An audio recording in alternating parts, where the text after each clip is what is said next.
Hello and welcome. Getting a little bit started a little bit early tonight while we run through the Denver protest news and get ready for city council to start, because what better do you have to do on Monday night than watch a bunch of racists make way too much money to waste our time?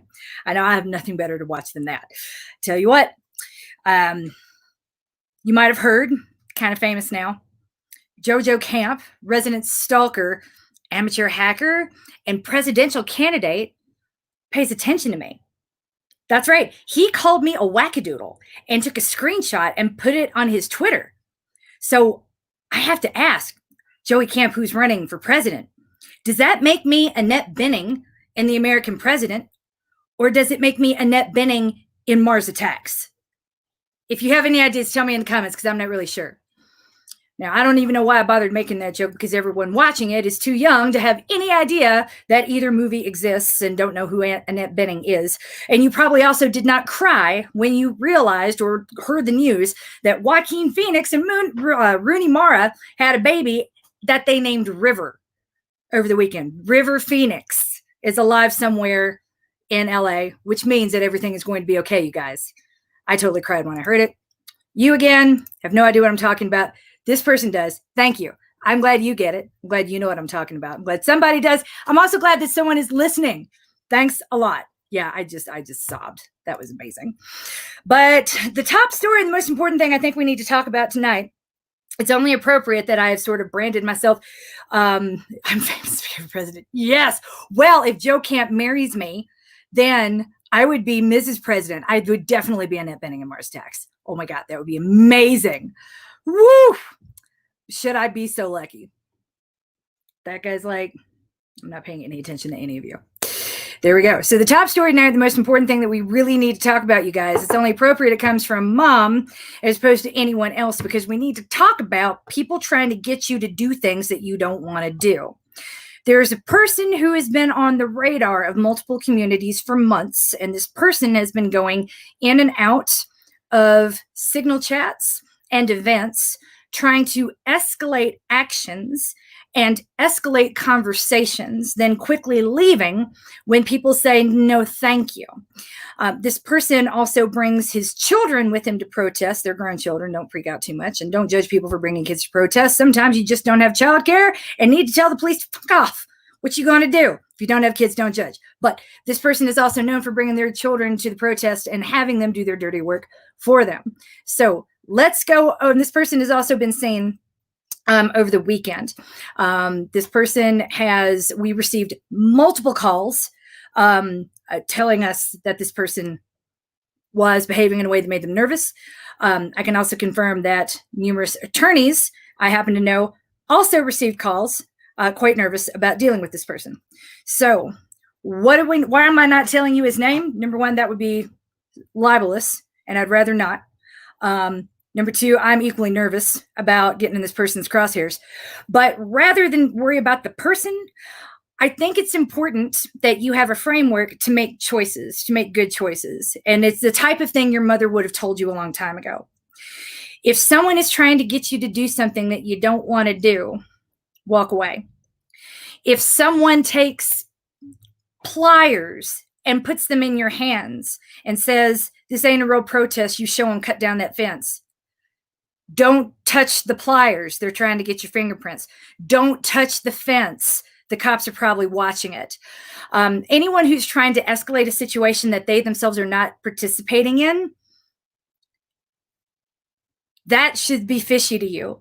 Don't just walk away from that person. Leave the event and call an attorney, the NLG specifically, on your way out. If you don't have the NLG's number on speed dial at this point, are you even a protester? What is wrong with you? You're kidding yourself. So I tell you that to tell you this. Let's go back to basic OPSEC. If you are on Twitter right now, you can see the lovely little thing. Pull this up. I should have pulled it up beforehand. You can see the lovely little thing I posted earlier. And it's a nice little OPSEC check.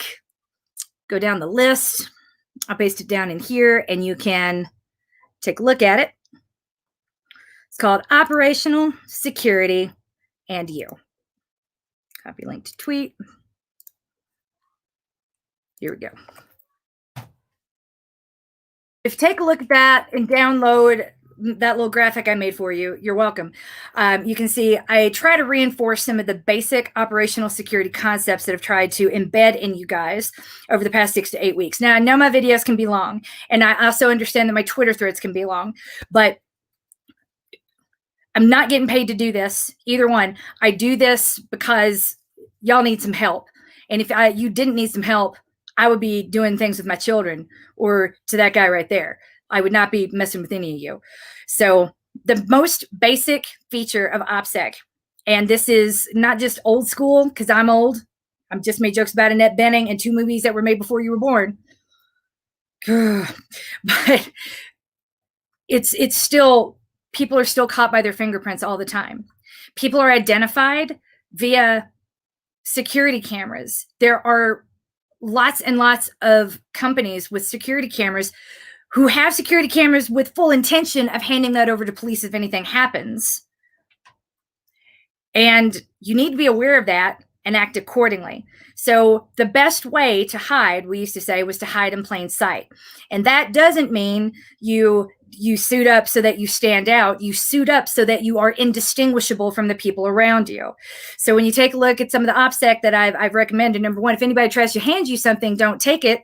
But it's even better, wear gloves. Wear gloves at all times. I do not care if they are thick gardening gloves. I don't care if they're thin little surgical gloves. I don't care if you bring your dish gloves or your mom's dish gloves, because you don't wear that shit, from home and wear them out. All of those are going to hide your fingerprints. Yes, they're going to be warm, but better a little bit warm outside and protesting than a little bit hot in the hell that isn't called prison.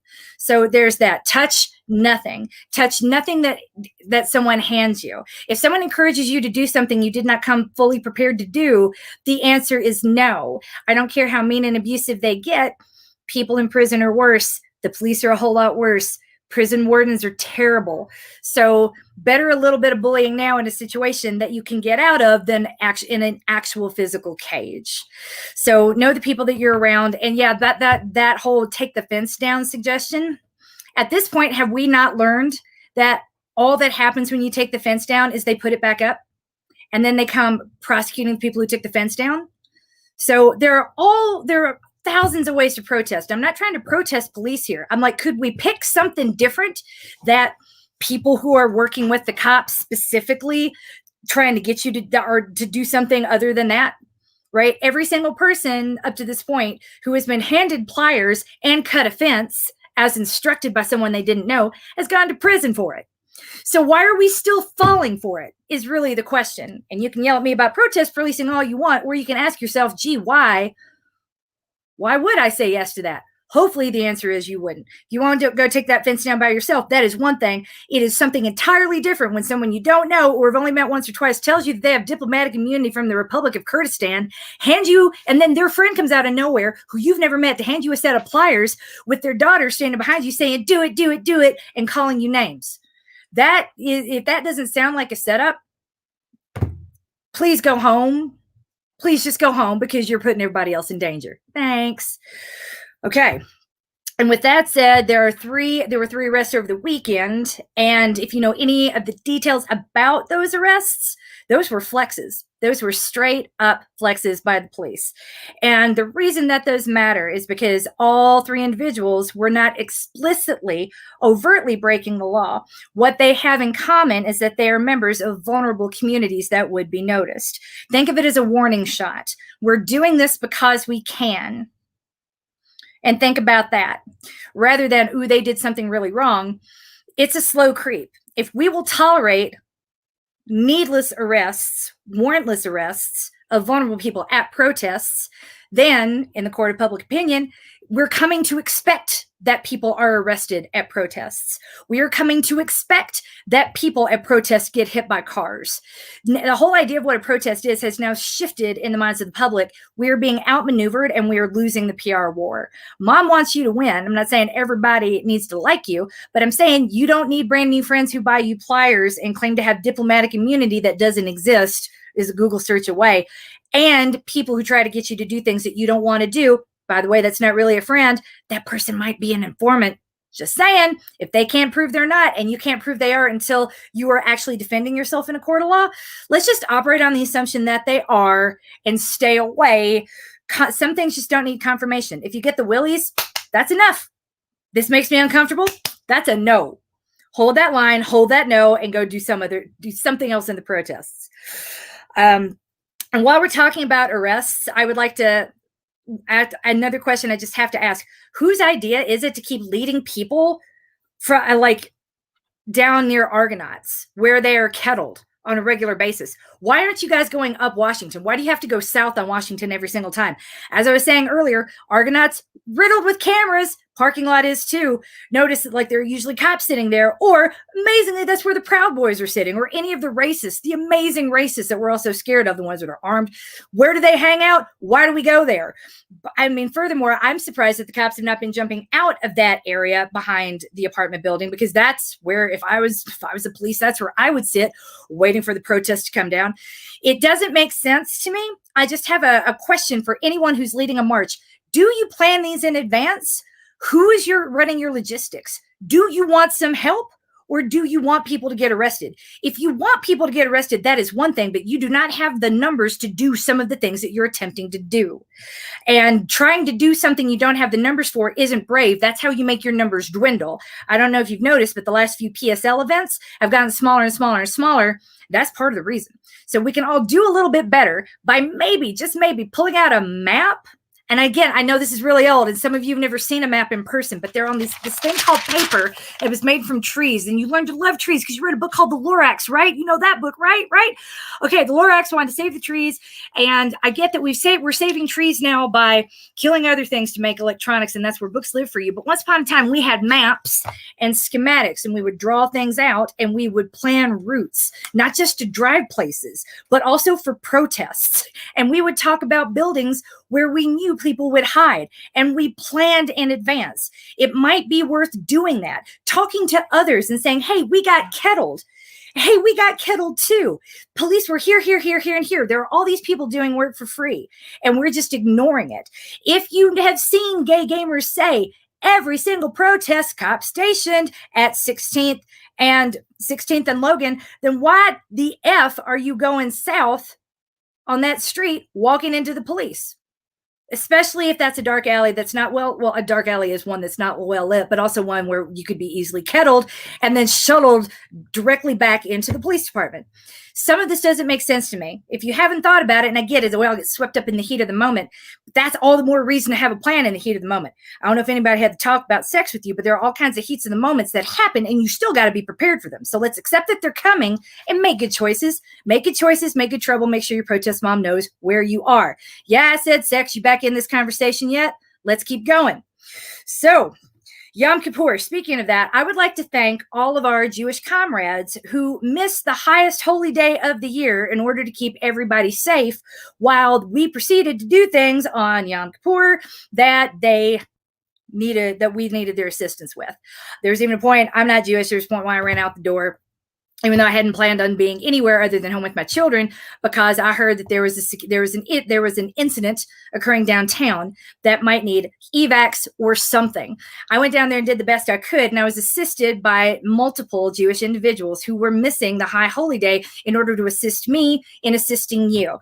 Let's take a minute to thank those individuals who ran out on, again, in the middle of a big day when they could have been unplugging and relaxing, while once again we refused to use any sort of strategy and ran directly into danger. We're kettled, rinse, repeat. It's the same thing that happens at every protest. We can do better than that, and we owe it to our Jewish colleagues who to do better than that, at the very least on the highest holy day of the year.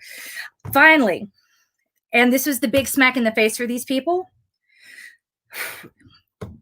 anyone who uses anti-Semitic language, think twice before publicly supporting them. I get it. There are some people that are left out at the moment, and it looks really bad. And if there's a decent heart within you and a shred of humanity, you feel for those people. But a lot of those people have and still espouse very strong anti-Semitic opinions. Not anti-Zionist, most of the Jews that I know are anti-Zionist, but anti-Semitic opinions. So if the day after the High Holy Day, for all my Jewish friends who have been trying to help keep you guys safe, to then go on Twitter and see the outpouring of support for a known anti-Semite, that was a lot. That was a lot. It was rude. It was disrespectful. We owe our Jewish comrades better than that. All I ask is, in trying to be kind to one person, please don't be an asshole to another. It is possible to thread that needle. I beg you to think a little bit about what that would look like each time you tweet. So as we not learned yet at this point in the movement, or at least during Me Too, that the thing that seems really nice is actually terrible. Yeah, you don't want to be Switzerland. Switzerland's awful. Thank you. And then finally, probably this was probably the biggest news of the weekend, so I have to say something about it. And that's the chat from Telegram that was up on Reddit that, once again, my boyfriend, Joey Camp, had downloaded and put up there. You know you love your grandma. Bring it on. Yeah, net betting. That's who I am in Mars Attacks. So my boyfriend decided to put it up on Reddit, and everybody then got real excited and really nervous. And they were like, oh, my God, I'm in that chat. I'm in that chat. Yep. Well, here's the thing. If you're in a Signal chat with 200 plus people, you've got to operate on the assumption that there are several cops in there too. It's kind of like I did. So I have a Signal group with the Wall of Moms. I'm one of the admins, and I have like 283 phone numbers in there. Now, I know that my boyfriend snuck in there like 3 or 4 different ways. So I don't put anything in there that I wouldn't put here or on my Facebook page. The private stuff goes in a Telegram chat that I can control, full of people that I know, trust, and have met in person on multiple occasions. So don't put anything in a chat of 200 people or more, because there's no way you know and trust 200 people that much. You just don't. Even if you're lucky, you just don't. Be very selective about the information you share, the things that you type. And another good piece of OPSEC, this is just something I do, because I know a lot of people like to screenshot, including me. Voice commands. That's amazing, Nikki. Thank you so much for sharing that with us. Most of my notes are voice notes because they can't be screenshotted and shared. Might be something worth practicing. It's a pain in the butt for everybody else, but who cares if it keeps you safe and it keeps your comrades safe? That's what it's all about. Yay. So there we go. If you are nervous about anything being exposed in that chat, please let that be a lesson to you going forward about the sort of things you can and cannot and should not say in a chat. This from the person who just called Joseph Camp her boyfriend out loud numerous times on a live stream. I got all kinds of things backing me up. I'm not that worried about wandering through this world. But if you are young, if you are single, if you are on your own, trying to draw the attention of others is something you really got to think twice about. Trying to speak up in a big group is something you've got to think twice about. I'm doing the same thing now, whether or not I've got 2 people or 200 people watching. The way I do things has not changed. You also will not see, you'll see me here on my platform that I can control, saying and doing things that I don't do elsewhere. You will not see me in chats of 200 or more people relaying sensitive information, saying anything that could put my comrades at risk or that I wouldn't say to the police. And by the way, I wouldn't say anything to the police. I would do like I recommend in that graphic down there. You invoke your right to remain silent. I wish to remain silent. You have to say it. And then you say nothing else. So have fun looking through that little graphic. I'm going to throw it up on the screen here. And as we get ready to go into City Council public comment, that is everything I had to say about the Denver protest news.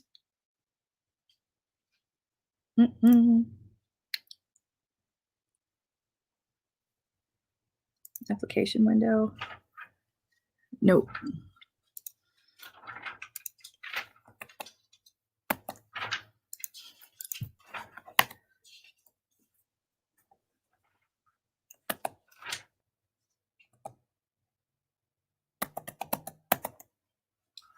Of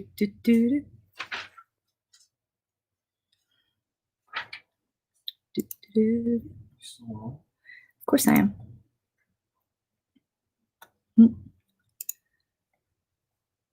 Okay, I can't get that to go up. So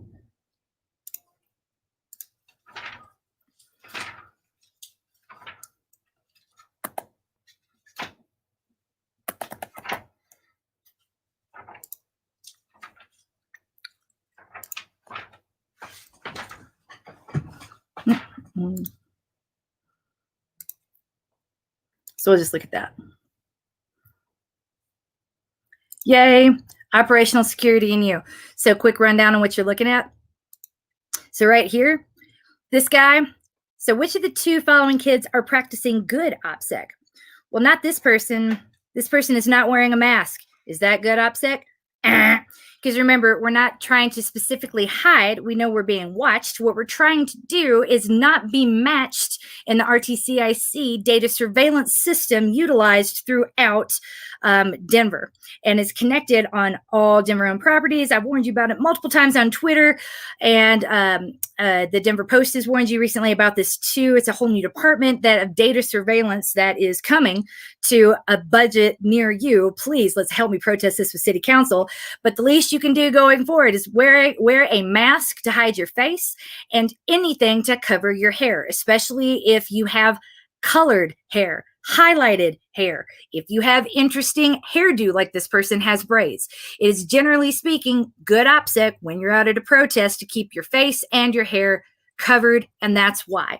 Again, we're not hiding, we're avoiding being matched in the system. It fails a lot, but the onus is going to be on you to have to prove it in court. Or when my boyfriend takes a live stream of you, throws it on his page, and I see it and say, hey, I know that person. That happened several times this weekend.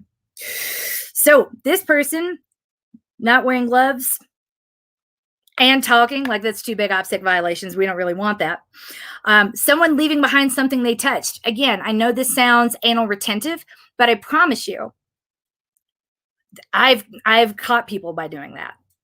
I would give you something knowing that you would, I would give you a piece of candy knowing you were going to throw the wrapper away and then grab the wrapper offering to throw it away. You pay no attention to that. Now I've got your fingerprints, which is connected to a database. You're nabbed and you don't know who, how, or why, because it was so, you wouldn't even think twice about it, someone taking the trash for you. Those are the moments when you're going to get got by somebody who's smart. This, it's old school, but it's still done. The hair covering is a big deal. Using a comrade's birth name. If you walk into a protest, see someone you know and say, hey, and then call them by anything other than their signal name, you're a kid. Don't do that. Don't do that. Don't do that. It's bad. I don't know how many times I have to say it. It happens every time I go out, which is why I don't go out anymore. This is good OPSEC. You're watching your comrade's back. Your comrade might be busy doing something and not see what's happening right behind them. So if you can do that for them and say, hey, what's going on? That is good OPSEC. Bad OPSEC is not listening to that warning when it comes your way. When you're like, hey, well, I don't know. Maybe I should take these pliers because it would be rude to say no. Maybe it would be a good idea to cut that fence down. He's got dip immunity from the Republic of Kurdistan. We'll be fine. Come on. Finally, telling the cops that you wish to stay silent. This is exactly how you do it. And if you get a chance, do say thank you to Black Bloc. Black Bloc makes me feel safe. They keep us all safe. So there are no firm rules for the protest, but there are always some good guidelines for OPSEC because there are no get out of jail free cards in this world. Sometimes there is no get out of jail at all card, even when you're innocent. So the more we can do to stay firmly and fully on this side of the law when we're out there, the better it is for everyone around us. I don't care what happens. I'm not protest policing. I'm not telling you what to do when you're out there at night, but when you're out there in the daytime, it is a different story. And you know that these are the people that we need on our side. These are the people that are not comfortable doing things at night and they have chosen their tactics by showing up during the daytime. And we need to be respectful of that too. Dragging people into anything they're not ready to do is going to hurt the movement. It's not going to grow it. This is how we grow it, by saying thank you to Black Bloc, by talking, by practicing basic security measures, because you know what? You think you won't talk until you're sitting in front of a police officer with an attorney saying that maybe you need to say something because you're facing 24 years. It is amazing what a person will say or do in a moment when they are pinned and scared. So knowing that, assume that you will be compromised at some point and act accordingly. No further ado, since I probably accidentally just pissed off every single anarchist I know, without meaning to, but it's hard to speak in general terms about the grifters in ways that do not specifically filter out the good anarchists, and there are lots of them. Lots of really great. They're all block. I love them. But I'm not talking to those people. I'm talking about the people who don't know the difference between a good anarchist and someone with diplomatic immunity from the Republic of Kurdistan. That doesn't exist. Maps are red. Right. Correct. Thank you. I wish everyone thought about that. Yay. My pleasure. My pleasure. I'm here to hear the sound of my own voice, say hi to my boyfriend since he blocked me again. So weird. So weird. And make sure that you have what you need to feel coached and loved and winning at life. Now I'm going to get over here and get us up in the protest. Wait, I mean public comment.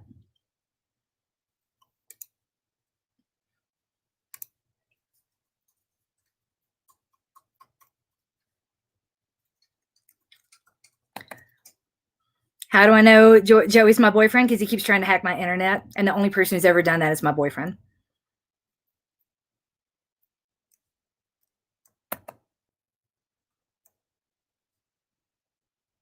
It's because he's just so desperate to see what I'm doing. Because he's that into me. I'm in that betting. Why wouldn't he be?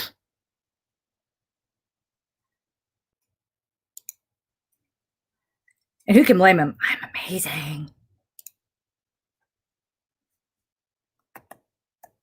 And with vision. Veto and amend the city's budget to significantly cut police and sheriff funding so that we can funnel those resources into housing and health care. And please, for God's sake, stop sweeping homeless encampments. It's cruel. It does the opposite of helping to get more homeless people housed. We have to grapple with the continuation and fallout of the COVID pandemic in a way that protects all of our citizens. Look, Candy being all badass. Thank there. you. Oh, God. Love you, Candy. Thank you. Next up, we have Christian Marino. I'm sorry if I mispronounced your last name. Oh, it's understandable. Hi, thank you for hearing from me today. My name is Christian. I am a resident of Denver and of Denver District 10, or Council District 10. And I'm also here to talk with you about the budget and the police budget. I think that we have been lucky enough to have so many engaged citizens already come Same, out Darlene Jones. Same. Facts and figures and statistics. We all know that the police budget's about 30% of the Denver budget.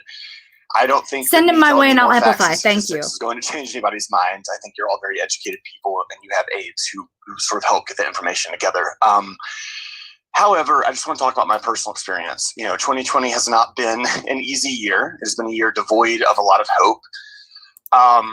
And I have hate to hide say Sandoval. Two things that have given me hope, very small glimmers, has been the election of a council president who has openly said that she's willing to look at the idea of putting resources towards people and pulling a little bit out of that, out of the police budget.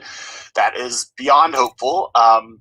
And last week, I understand that was not a vote on the budget itself, and I don't want to give too much credit and all that. There were very political reasons why council members may have been angry that they were left out of the budget process, purposely left out. But again, we have all female leadership at the top, and we have a council president who's willing to say, hey, we're not going to just be a rubber stamping body. You have to actually engage with us. You have to invite us to the table and not purposefully uninvite us to the table and hide our mail in order to, not have our voices heard. I love you, Christian. That was awesome. And, to see that I could really look at a list of council members and guess, I could have bet good money on who was going to vote to say, no, we're not just a rubber stamping body, and then who was going to vote the other way. I was not surprised at a single one of these names on the list of people who were fine with being left out of the budget process and raising pay while other city employees are going on furlough.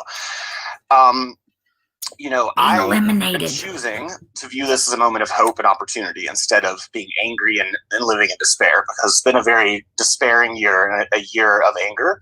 I live in Cap Hill. I see the ineffectiveness of constant street sweeps. This is my neighborhood. I see him too. To walk based off of encampments that were not there before. The encampments were pretty centralized.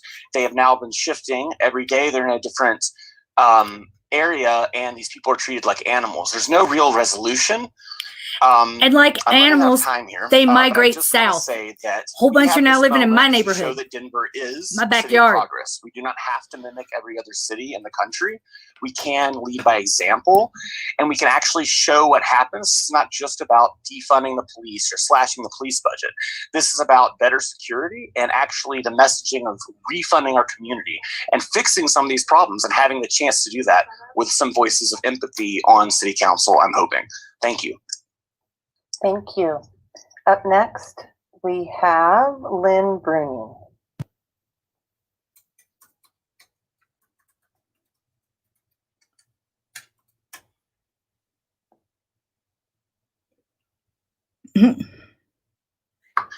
Budget process simply.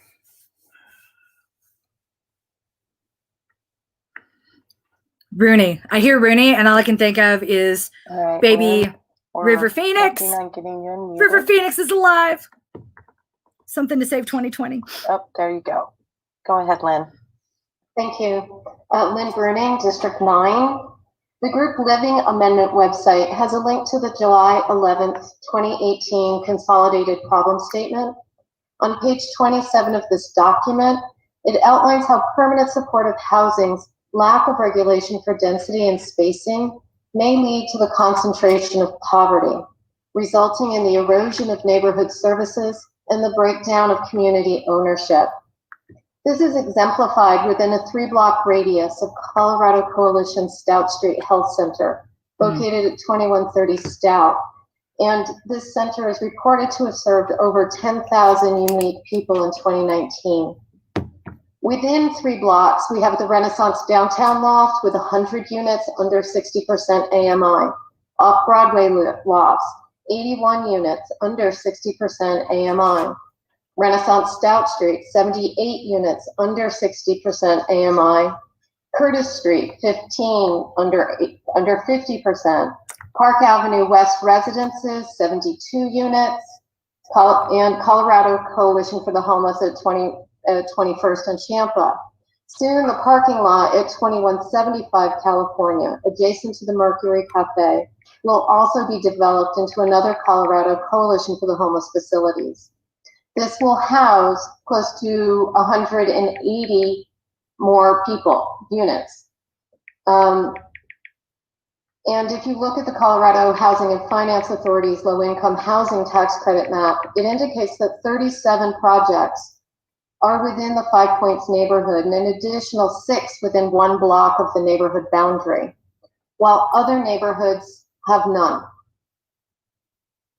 We need affordable housing, and the wealth of these people and the diversity of Amanda their Sawyer, experiences needs to be feeling you shared right now. throughout all of Denver. You're trying for the candy lane, but you're missing. Consolidating and concentrating the poverty in 5 Points. That's not when candy lanes. It's a power pose, which you're missing it a little bit. Someone want to help Amanda Sawyer? And I hope that the Group Living Amendment Good correction, Amanda is Sawyer. not approved, and we begin to Knew she was include watching. permanent supportive housing and regulating how these projects are going in and the concentration of poverty within our city. Thank When you. you touch your face while people are talking, that Thank you you. look bored. We have Carol. It Briggs up offends. next. See how Candy stayed her head back is sitting up nice and straight? Her mom would be proud. And this mom's proud of you, Amanda Sawyer. Good job. Women are held to a higher standard. It's completely unfair. Let's not change it today. Chris Herndon, what are you doing? Thank you. Oh, we lost him. We get so close, you guys.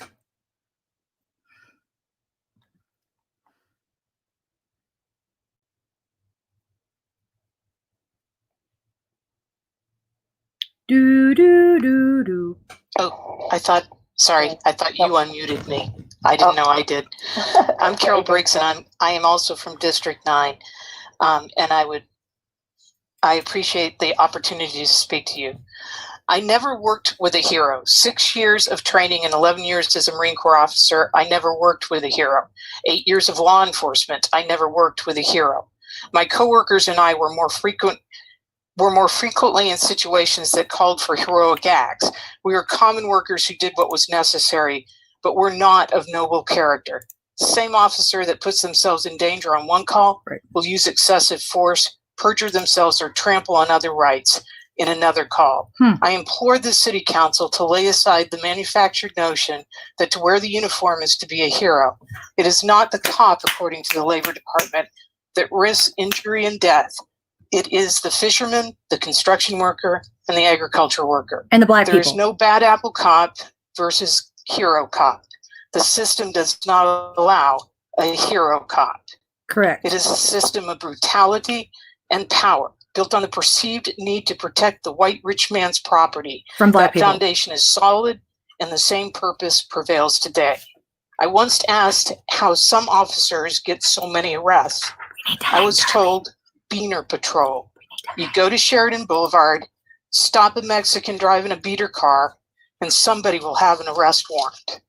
The number of arrests you made was an important statistic. Another important statistic was the number of calls that were not dispatched but initiated by officers. Examples of officer-initiated calls are traffic stops and quote-unquote suspicious person stops. These statistics get one promoted or assigned to favored duties. The officer-initiated statistic is used to justify the need for more officers. The statistic naturally increases with more officers. This has allowed departments to justify constant growth. The emphasis on officer-initiated calls encourages stops without probable cause, such as Beaner Patrol. There is no reforming the system. There is no leadership with humanity that will change it. Reform has been tried from at least the civil rights movement, and even though Mayor Hancock, Chief Panzin, and Sheriff Deegans continue to cry the mantra of reform, what makes that difference now? Minnesota police wear body cameras. There's no technology, no training, no policy that has been the silver bullet for reform.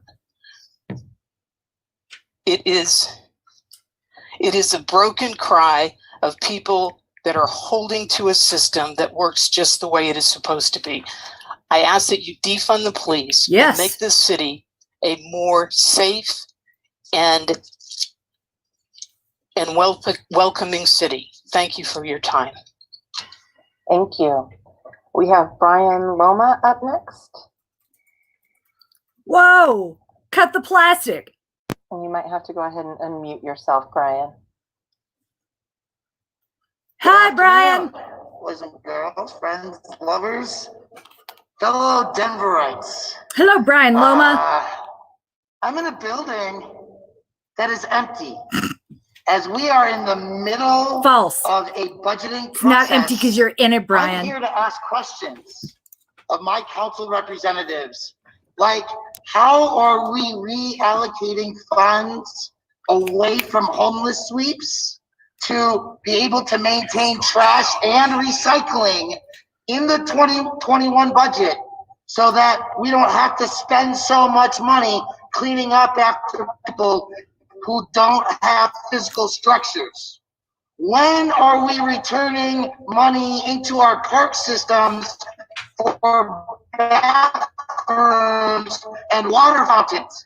The building I stand in right now has water fountains that were built in outside when this grand structure was erected, because we are the birthplace of water in Colorado. And we're cleaning the trash from people who don't have access to that water, and we're wasting millions and millions of dollars a year as I drive around this city looking at fences that are costing us even more money because people are still coming out to protest. And I know this because on Wednesday, I added another case. Actually, I didn't. The Denver police did. Because instead of saying Denver homeless out loud, my shirt said press. And I had a camera on a tripod. And through a fence with at least 50 to 100 feet of distance, I was shot in the right breast with a paint chemical, with 0 human beings surrounding me. It was a waste of city tax dollars, which I contribute to. And I'm here because everybody keeps seeming to think we're not wanting change and that we're done talking about these things while we're wasting time on a budget that isn't actually factually solving the problems that we need to be solved. That's right. So it's incremental. And the first arrest that we just filed after 2 years of patience was because there's no water and there's no toilets. The statistical time that the doubling of human beings, the assault of human beings, the rate reported sexual assault in the city in 8 years since the implementation of the urban camping ban, it's nearly doubled per capita. And we're saying that we're adding to the quality of life. I really hope you guys are considering what your budget looks like this year. Yep. Thank you. Have a nice day. Yay, Brian. Thank you. Up next, we have Katie Blakely. Yeah, it was Brian. There was an officer involved shooting at 37th and Race. I'm speaking today to on ask Saturday that you as well. continue to press city agencies to provide you with hard data on how much money they've spent so far this year on sweeps of homeless encampments, as well as what they've spent in 2019. I was frustrated that during the budget hearings, none of the agencies had enough information to provide council members with even an estimate of how much they've spent in personnel hours, contractors, and resources. You've been listening, guys. Four Thank different you. agencies present at homeless sweeps. So Including proud. the Department of Transportation and Infrastructure, Public Health and Environment, the Denver Police Department, and Parks and Rec. That's right. At a time when the city is facing record budget shortfalls, it is unacceptable for these agencies to not be able to answer that question. And it's unconscionable for the city to continue sweeps when we know that it goes against the CDC's COVID-19 guidance, and that encampment residents have nowhere else to go. And the city's refusal to provide sanitation services to our neighbors experiencing homelessness is dehumanizing for them and puts our entire community at risk. Mm-hmm. In his budget presentation, DDPHE Director Bob McDonald shared a slide outlining $432,000 in cuts for programming that helps people struggling with mental health and substance use issues. That's Katie Blakely. The impacts included mental health and substance misuse going untreated, as well as an increase of drug use and overdose deaths. A few slides later, this plays out in a $50,000 permanent increase for contracted forensic pathologists to perform an increased number of autopsies necessitated by the increase in overdose deaths. I got tingles, y'all. I'm so excited. Life-saving programs so significantly while investing in autopsy services and encampment sweeps is absolutely chilling. It's clear from the budget that we're divesting from the well-being of our communities and investing in their punishment. The purpose of government is to provide services to its constituents. But these sweeps serve no one aside from wealthy investors Katie Blakely who continue to profit off our neighbors, Missouri. If the agencies involved can't give you hard numbers for how much they're spending, I ask that you come up with an estimate for them and reallocate that money to host, where that money can be put to good use. Thank you for your time. Thank you, Katie Blakely. I'm so proud. I talked to her this afternoon, and she was worried about her numbers. She didn't think they were good enough. I'm like, that's so good. Hi, City Councilors. My name is Greg Brazosa, and I live in Northeast Park Hill within District 8. I just want to give you an update on what's going on in our city based on what I've been up to this week since we last spoke. On 2 separate occasions, I had the opportunity to serve the communities at local encampments. The first time to distribute food, the second to help with cleanup. The first visit, I met a woman in need of water, which really put the second visit into perspective.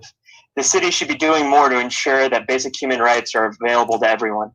Yesterday, the Headwater Protectors demonstrated a way in which clean water could be provided, not just at these encampments, but everywhere around Denver. Local businesses could easily write off any increased water usage. Protocols could be established for keeping them sanitary, and it could be something our communities would really get behind. The temperature also dropped this week, so please keep that in mind as we continue to drag our feet in helping to get people off the streets and out of the elements. I was asked for winter clothing at both visits. I also made it out to marches on Wednesday and Saturday, the first in support of Breonna Taylor, given the injustice of the grand jury. It was solemn yet inspiring in both the size of the crowd and the moving words of the speakers who grieved with us that evening. Imagine my disappointment the next morning when our local paper displayed a picture of the march under a headline that reported on the news of violence in Louisville, ultimately mischaracterizing a peaceful gathering in Denver. On Saturday, the March for Black Women was yet another powerful event in which the community came out in support of women who are often lionized, yet routinely abused and taken for granted. It's true. Imagine my disappointment when after the event, 2 men who were walking a woman to her car were cited and detained for something that the police couldn't have had probable cause for. I didn't realize stop and frisk was a part of DPD protocol. That's right, it's not. I also finally had an opportunity to distribute literature to those who are being evicted around Denver regarding how to apply for the federal moratorium. We've been doing this for about a month now and have collectively dropped off information at close to 600 homes, along with providing phone support. Jesse! While the news of the governor's order to the courts is welcome, I can't fathom what the situation will be in 3 months when it all expires in the dead of winter, mid-flu season, as the pandemic rages on. Which finally brings me to my overarching concern. I went to the park to pick up literature as a PCP for the DPOD, and near the pickup spot was a children's party in which none of the kids or adults were wearing masks. It's been 8 months since the first case of COVID was detected in the US, and fatigue is leading to a decrease in vigilance at a time when we should be most concerned. We simply haven't been doing enough to keep people safe. Does Amanda Samuel have a milkshake? Presentation for DPD, a recurring theme throughout was safety. But when I say that we need to have a compassionate response to economic hardship, I don't think of the police as having the tools to do that. Please reject the mayor's budget, consider decreasing the police budget by 50%, and start working on a plan that will give our communities a chance to get through all of this intact. Your constituents are out here doing the work. Please listen to them. Thanks, Greg. Our last speaker this evening is Jesse Paris. Last but never least, Mr. Paris. Also, can I be heard? Go ahead, Jesse.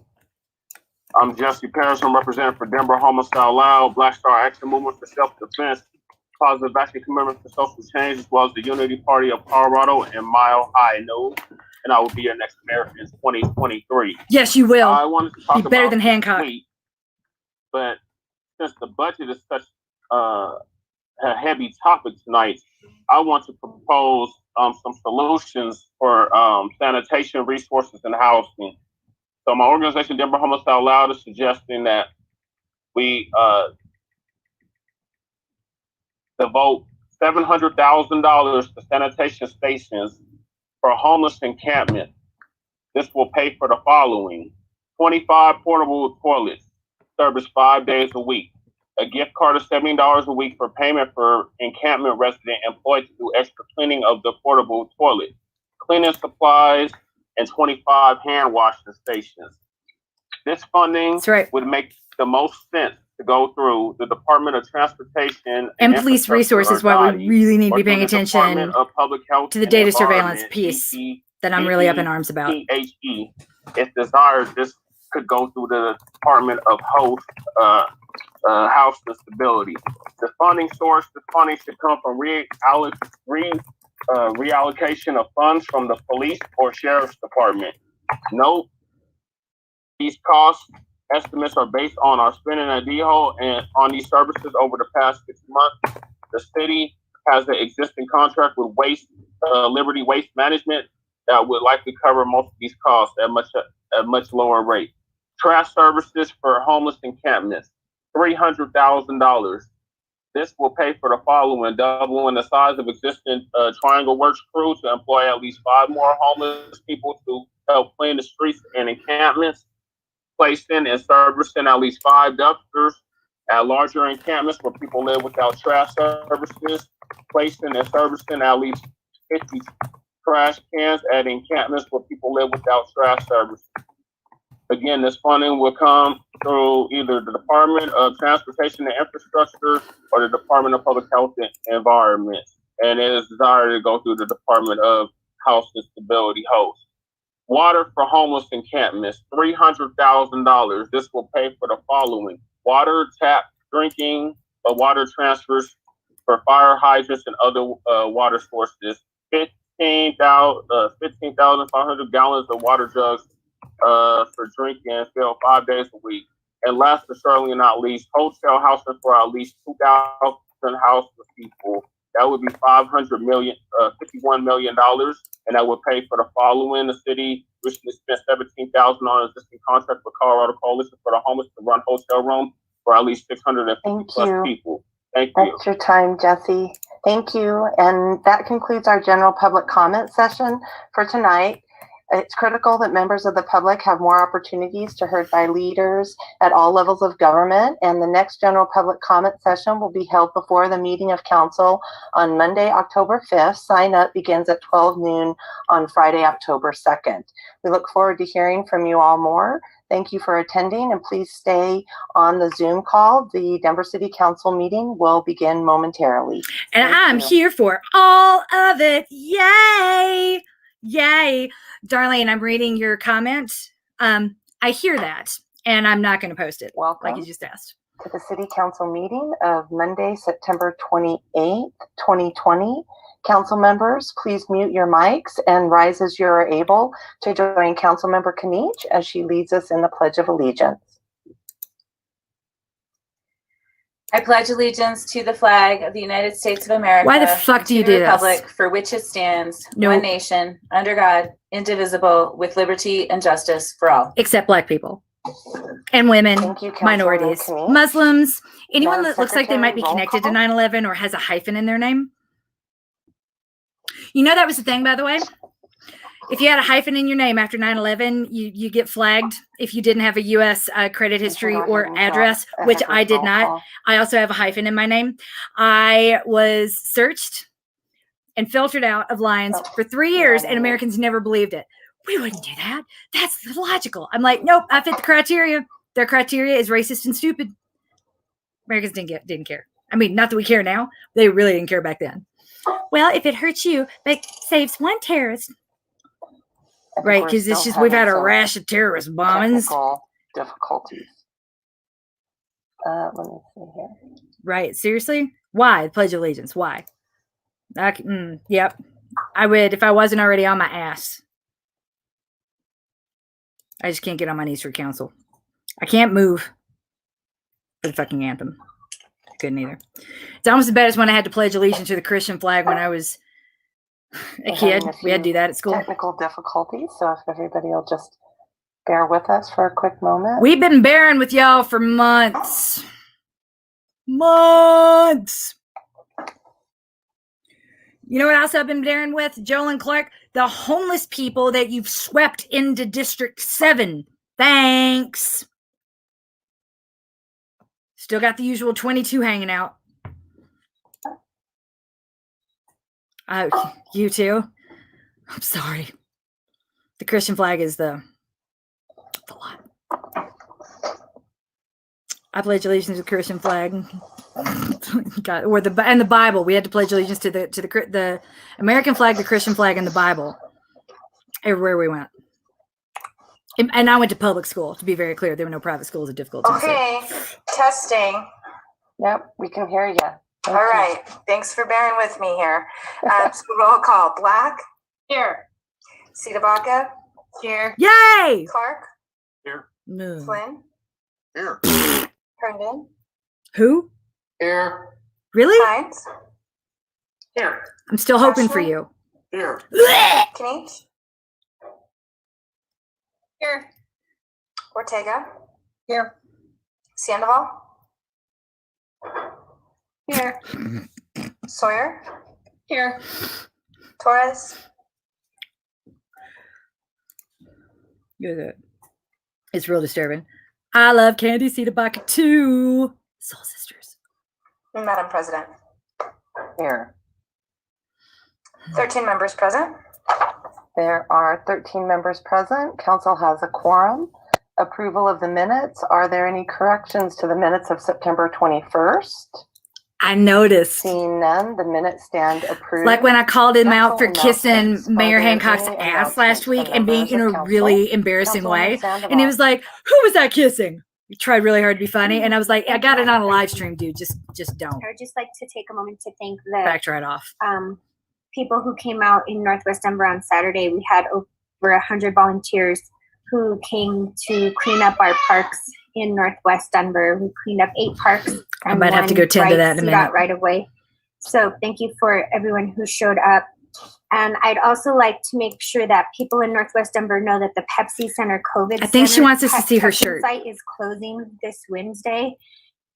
And the nearest one to Candy, we Northwest love you and we Denver love your Papa shirt. Sanchez Park. I know a lot of my constituents use that site at the Denver Pepsi Center. So For once real. again, after For real. September 30th, Just say, the Pepsi Center testing site will I'm going to do no better. longer And then active. do it. It's not hard. We tell you And my exactly last what to announcement do. There's no lines to read My between office when I is open my working on mouth. an initiative to There's add no accessory, guesswork. ADUs, accessory dwelling units. The hardest to part's the listening to me, I Sloan's promise. Lake neighborhood. So if you live in the Sloan's Lake neighborhood, we're hosting a town hall this Wednesday, September 30th from 6:30 to 8 p.m. If you would like to join, you can either call my office, 720-337-7701, and we can set you up with the Zoom link, or you can go to bit.ly/Sloan's Lake ADU. Thank you, Madam President. Thank you, Councilwoman. Up next, we have Councilwoman Torres.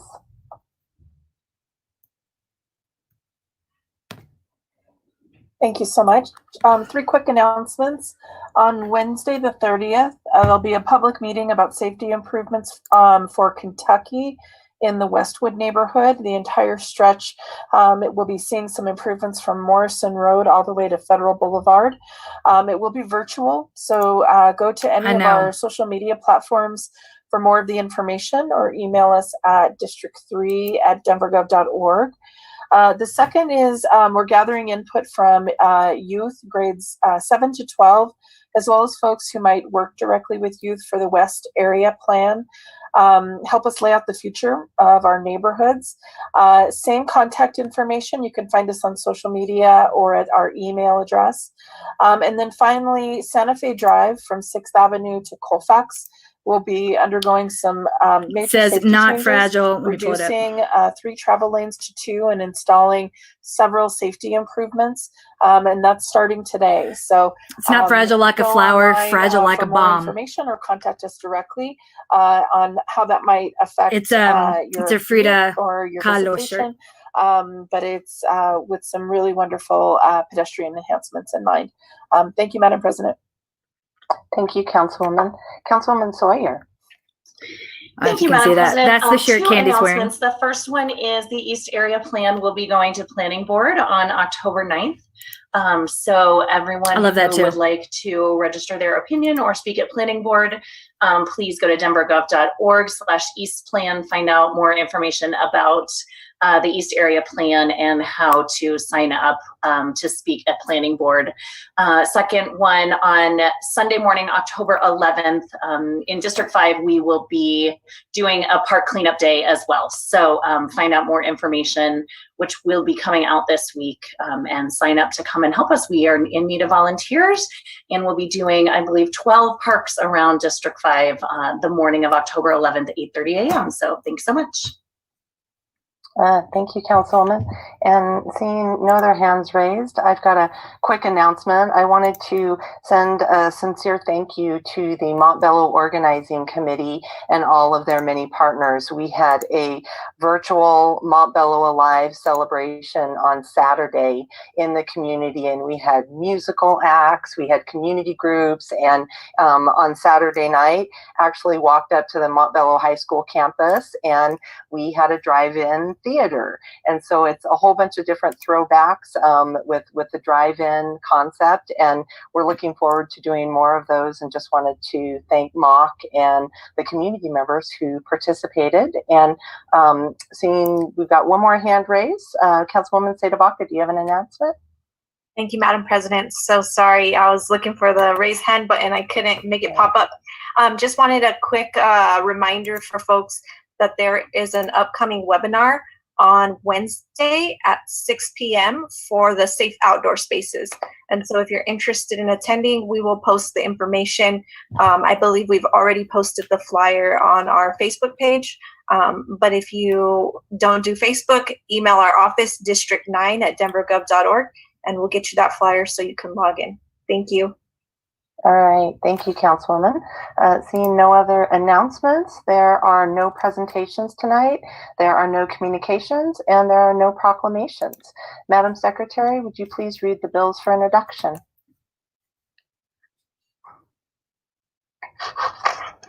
Okay, this is where we got to pay attention, y'all.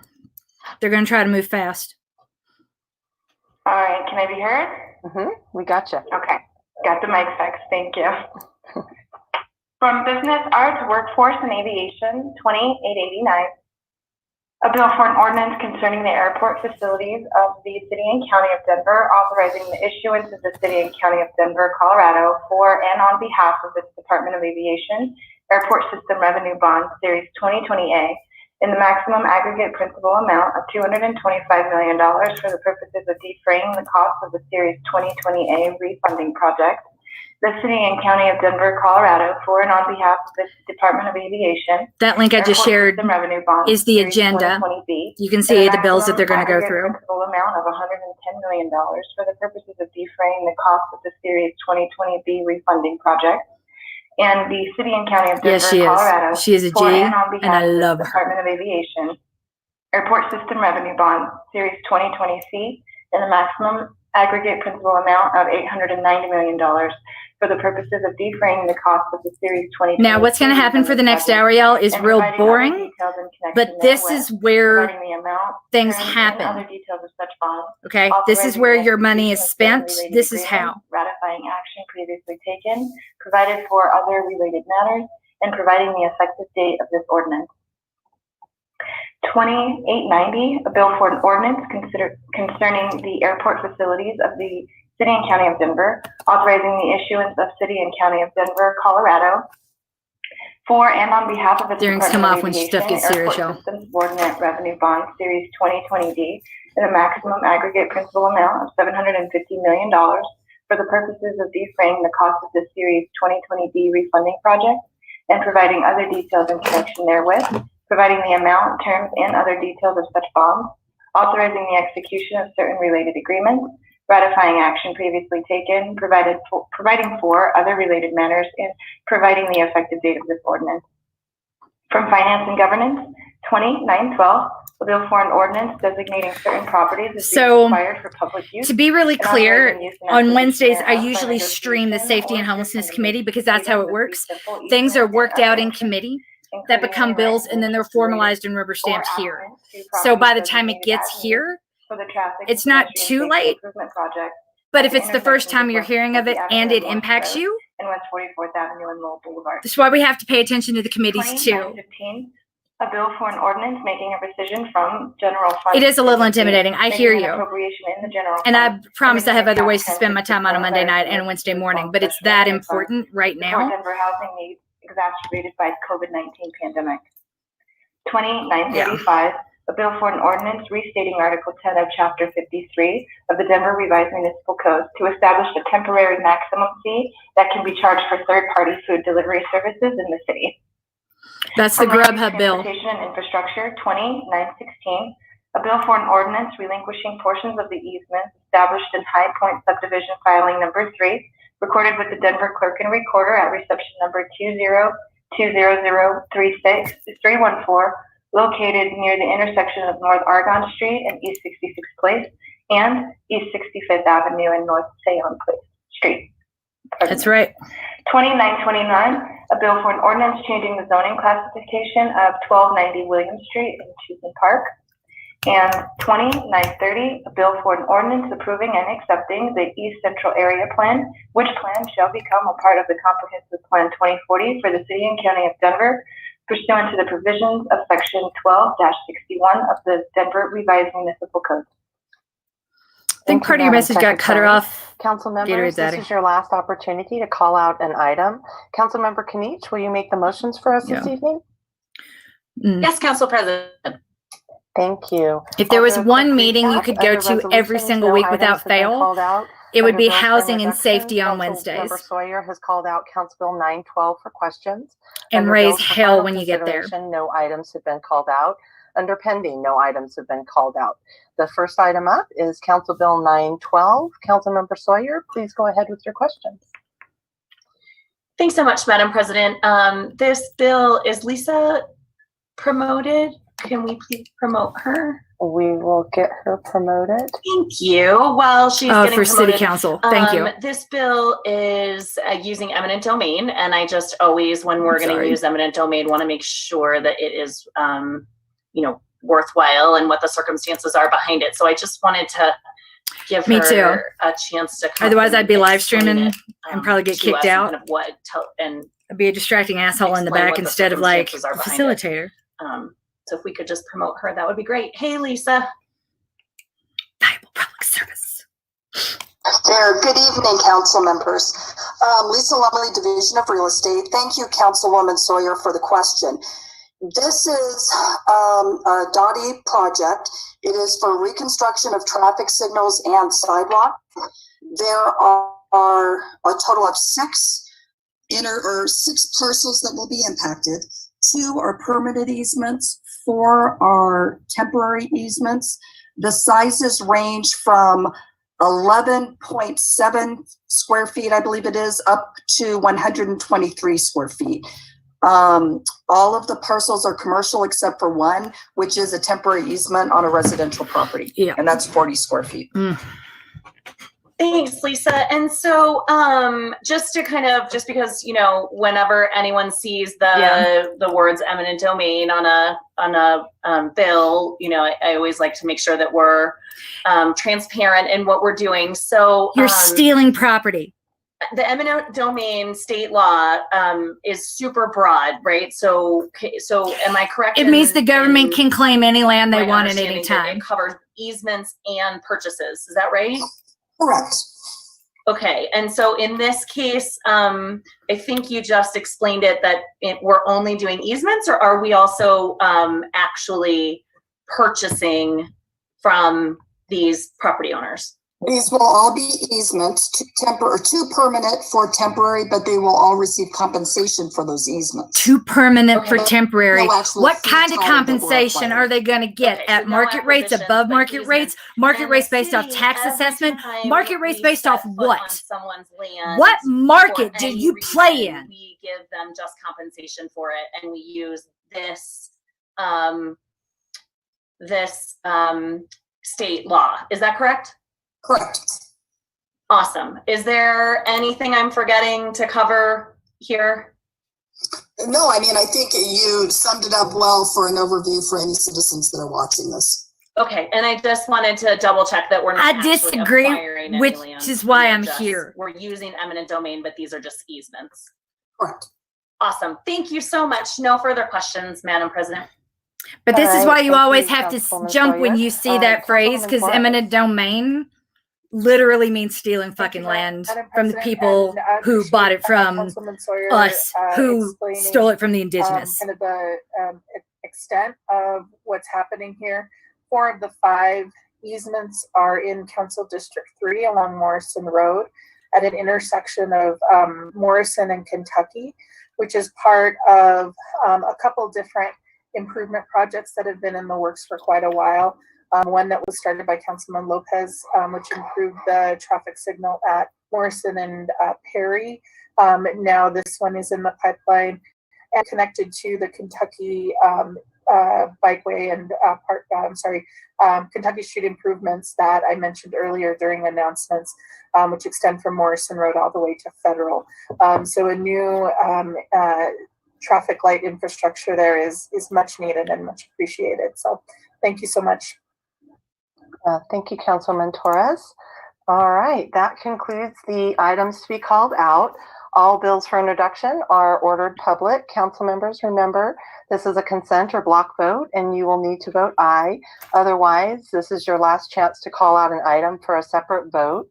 Councilmember Kanish, will you please put the resolutions for adoption and the bills on final consideration for final passage on the floor?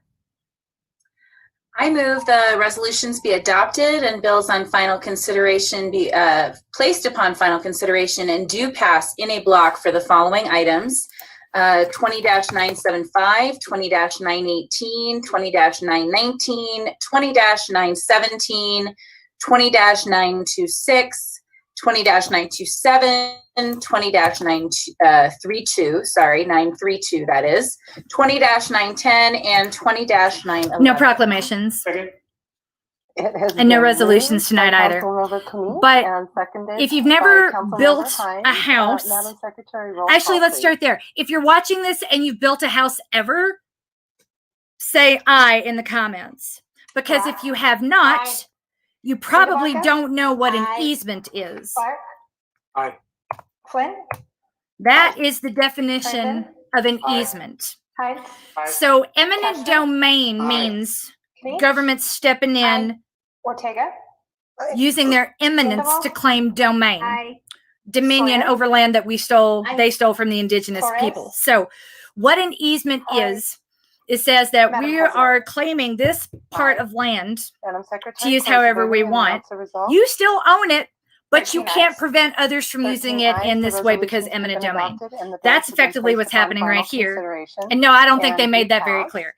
40 Tonight, feet there does will 40 be a square feet required doesn't public sound hearing like a on lot Council unless Bill it's your yard. 813, changing the zoning classification for 55, 65, 101 South Colorado go. Boulevard and 51, 97, 101 Colorado Boulevard and 98 Harrison Street, and a required public hearing. Rufus, would you Council love Bill to tell us 815, why changing the zoning this bill, not saying this is like the hill we all need to die on, but rather we got to pay attention when things like this happen. The thing that we ignore today becomes the thing they do to us tomorrow. They can declare eminent domain, for example, theoretically, in my backyard, which is where homeless people are sleeping right now, not literally in my backyard, but in the alley behind my house. They could call it eminent domain, and then I'm unable to kick out the homeless. Theoretically, not saying it's on the table, but I'm saying eminent domain could make that possible. They could say eminent domain, and this use is now something you cannot stop, even though you still own the property. You can't stop us from using it in this way because government, eminent domain. We can do what we want, but we are not responsible for the fallout. We can do what we want because this thing has to be done in the name of commerce, but we are not responsible for taking care of our least vulnerable because we do not recognize our role and responsibility as the de facto insurer of last resort in a civilized society. Failing us all. Failing us all. Yay.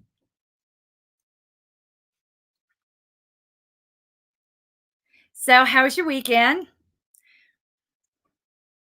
I want to say hi. I'm seeing in total a bunch of people in here right now because I'm streaming on 7 platforms simultaneously. So I see all the numbers aggregated, and that number is probably the biggest one I've ever seen, at least in here. So yay. If you make a comment on any of the platforms like Twitch, YouTube, that's Twitter, or Facebook, then I can see it and throw it up on the screen just like that. So if you have something to say, if anything resonates, feel free to say it. I like to think of this as an ongoing dialogue. I will do whatever I can to keep you engaged and involved in the things that matter the most, because defunding the police starts here. It's policy. It's not stealing money. We can't. It's getting those who put the rubber stamps on to push back on the paperwork instead of providing the rubber stamp to Hancock and demanding specific changes and objectives.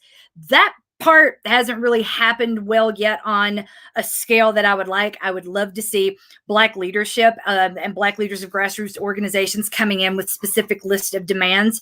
Move this here and this here, do this and this and that.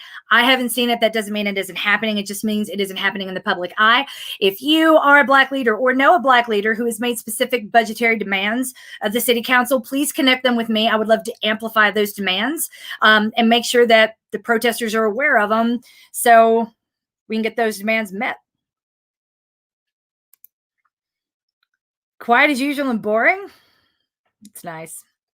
We make cookies, and by made I mean reheated, and by reheated I mean I bought the dough, gluten-free dough from. So I have celiac. I got to throw that out there. I thought I was going to get jumped the other day when I mentioned I was hungry and I wanted to go to Chick-fil-A, and they're like, "Oh, I expect better from you." I'm like, I can't always vote with my wallet. Sometimes I'm hungry and I want to eat what's out, and my choices are very, very, very, very, very limited. And I can have the nuggets and the salad from Chick-fil-A. I know they won't make me sick. So we all make choices sometimes, and sometimes hunger wins. There's that. So I tell you this. Sometimes things just suck. I was out doing that so I could be prepared for what ended up being a very busy weekend of protesting. Helping protesters. So since Friday night was stolen from my children, I had to bribe them. Luckily, one of my favorite bakeries is near Cap Hill. It's called the Make Believe Bakery. So if you have celiac too, and are often in that conundrum of like, I really want this thing I can't get. Their ho-hos are off the charts. I've never had a ho-ho before. But I'm like, oh, I get it now. I get why Little Debbie was such a thing when I was little. Their chocolate filled cream filled chocolate cupcakes called Ho-Hos are phenomenal. They have a funfetti cupcake that's gluten free that I almost like cried when I ate it because it was just so good. Brownies too. But what gets me is the gluten free cookie dough. I'll buy and eat it with a spoon with my kids. We eat it like peanut butter. We eat it like ice cream. It's so damn good. Make Believe Bakery. It's on 13th and now I'm going to fumble. I think it's 13th and Sherman, or between Sherman and Grant. But so when I need backup, or when I'm trying to bribe my kids because I say I'm going to be home tonight, then I'm like, oh, psych, going to a protest. Sorry, they need a mom. That's how I pull it off. I'm like, I'm going to go to Make Believe Bakery, and I come back with like, now that I got to tell you, this cookie dough is not cheap, but I'll come back with like a tub for each kid. And they don't care where I went. They care that I came back with cookie dough. Yeah, I've heard about that too. And that's a tough one. I hate that Mercury Cafe built solar panels because it's not blocking the Mercury Cafe, it's blocking the Mercury Cafe's solar panels, which they spent a lot of money on. So the solar panels will be rendered useless. If I had to pick between efficient energy in this one site and building a 9-story building to house more homeless, unhoused individuals, I'm going with the building, personally.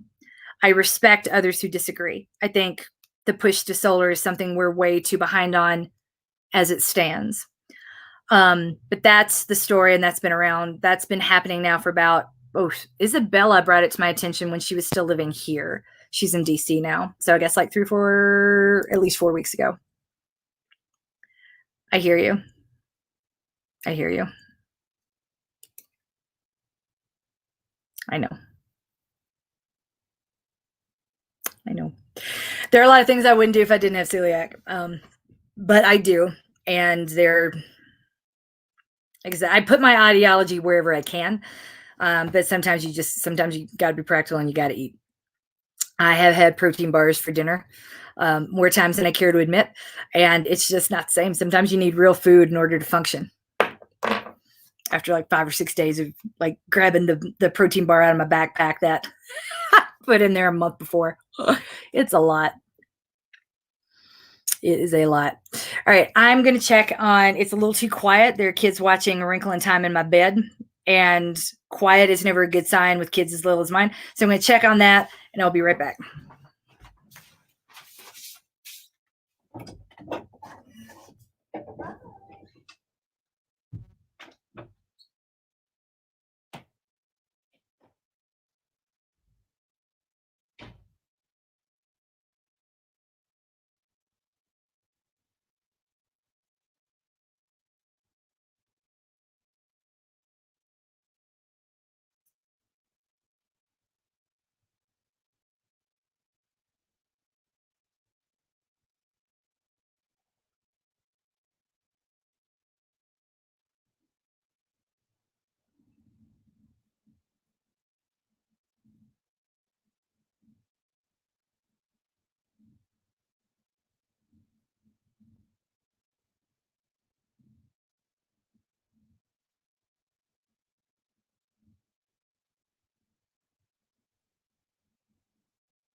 Sitting in my damn bed eating up the cookie dough.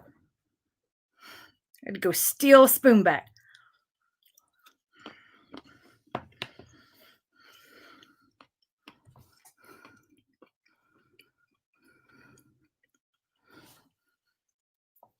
As always, Candy's back. Yay, Candy! We love you!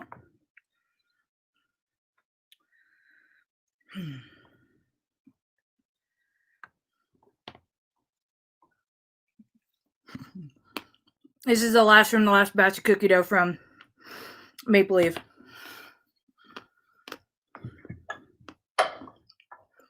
We have 2 public hearings tonight. Speakers should begin their remarks by telling the council their names and cities of residence, and if they feel comfortable doing so, their home address.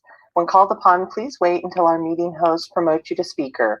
When you are promoted, your screen will flash and say reconnecting to meeting. Please do not leave the meeting. You will be reconnected and will need to turn on your camera if you have one and your microphone. If you signed up to answer questions only, state your name and note that you are available for questions of council. Speakers will have 3 minutes. There's no yielding of time. You will see your time flash on the screen when you have 30 seconds left. Speakers must stay on the topic of the hearing and must direct their comments to the council members. Please refrain from profane or obscene speech. Direct your comments to council as a whole, and please refrain from individual or personal attacks. First up, we have Council Bill 0813.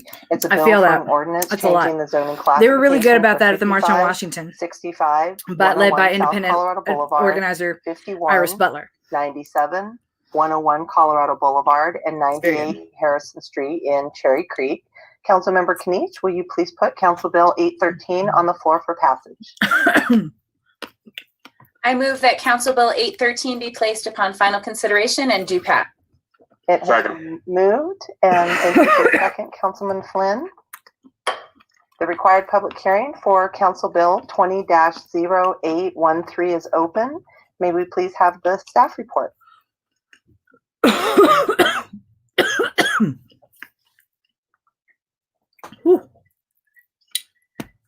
Cookie dough is so good, it's a religious experience. We're not able to hear you, Courtney. There we go. Hi. Now we gotcha. There we go. Okay, sorry about that. Oh, no worries. Go I ahead. think after all this months, I can figure it out. But It happens to all of us.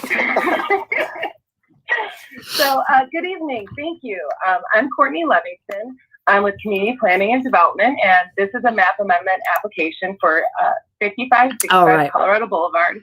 That's from PUD 56 to GRO 5, 101 South Colorado Boulevard from GMU 3 to GMU 5, and 5197 Colorado Boulevard and 98 Harrison Street from GRH 3 to GRO 5, and 101 Colorado Boulevard from GRH 3 to GMU 5.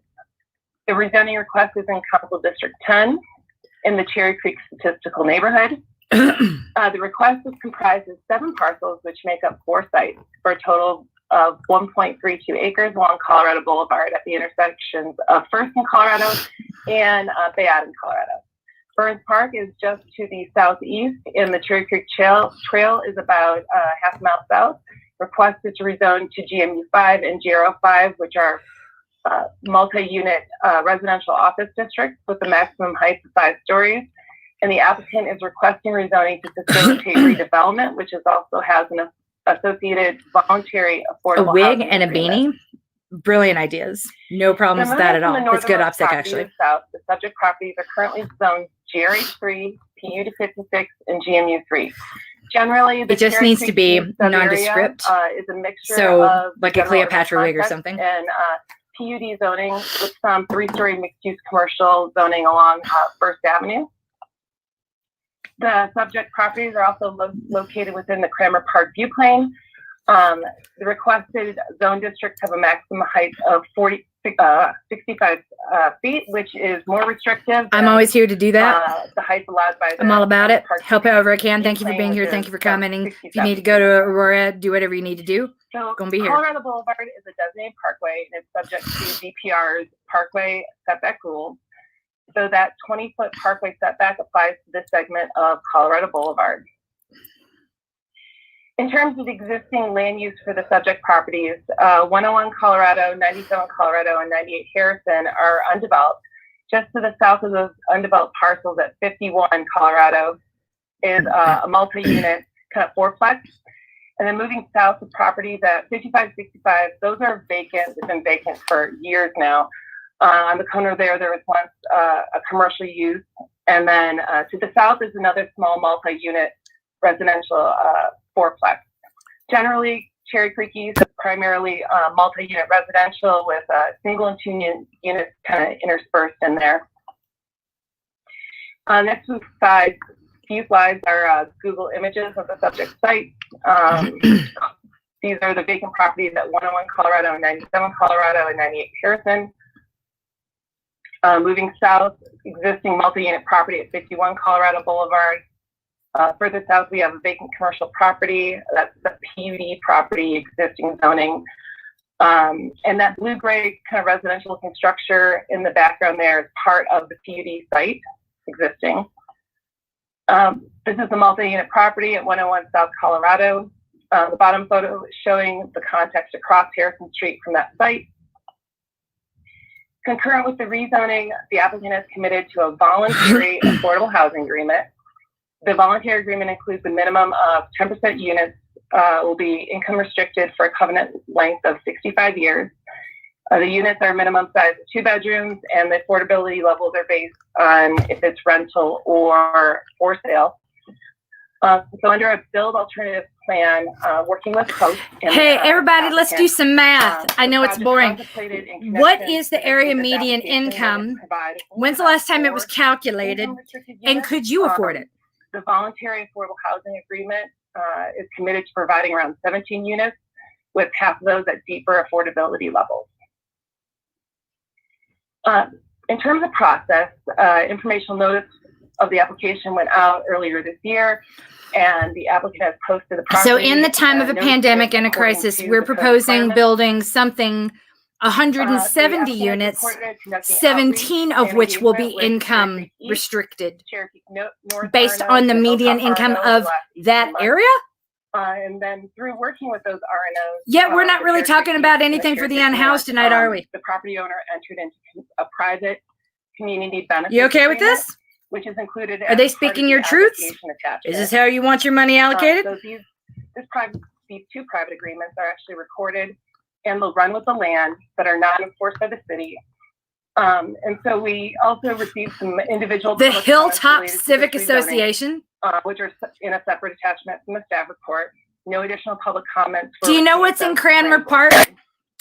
Grayland Country Day School. Review criteria. 5 review criteria in the code that a map amendment must meet.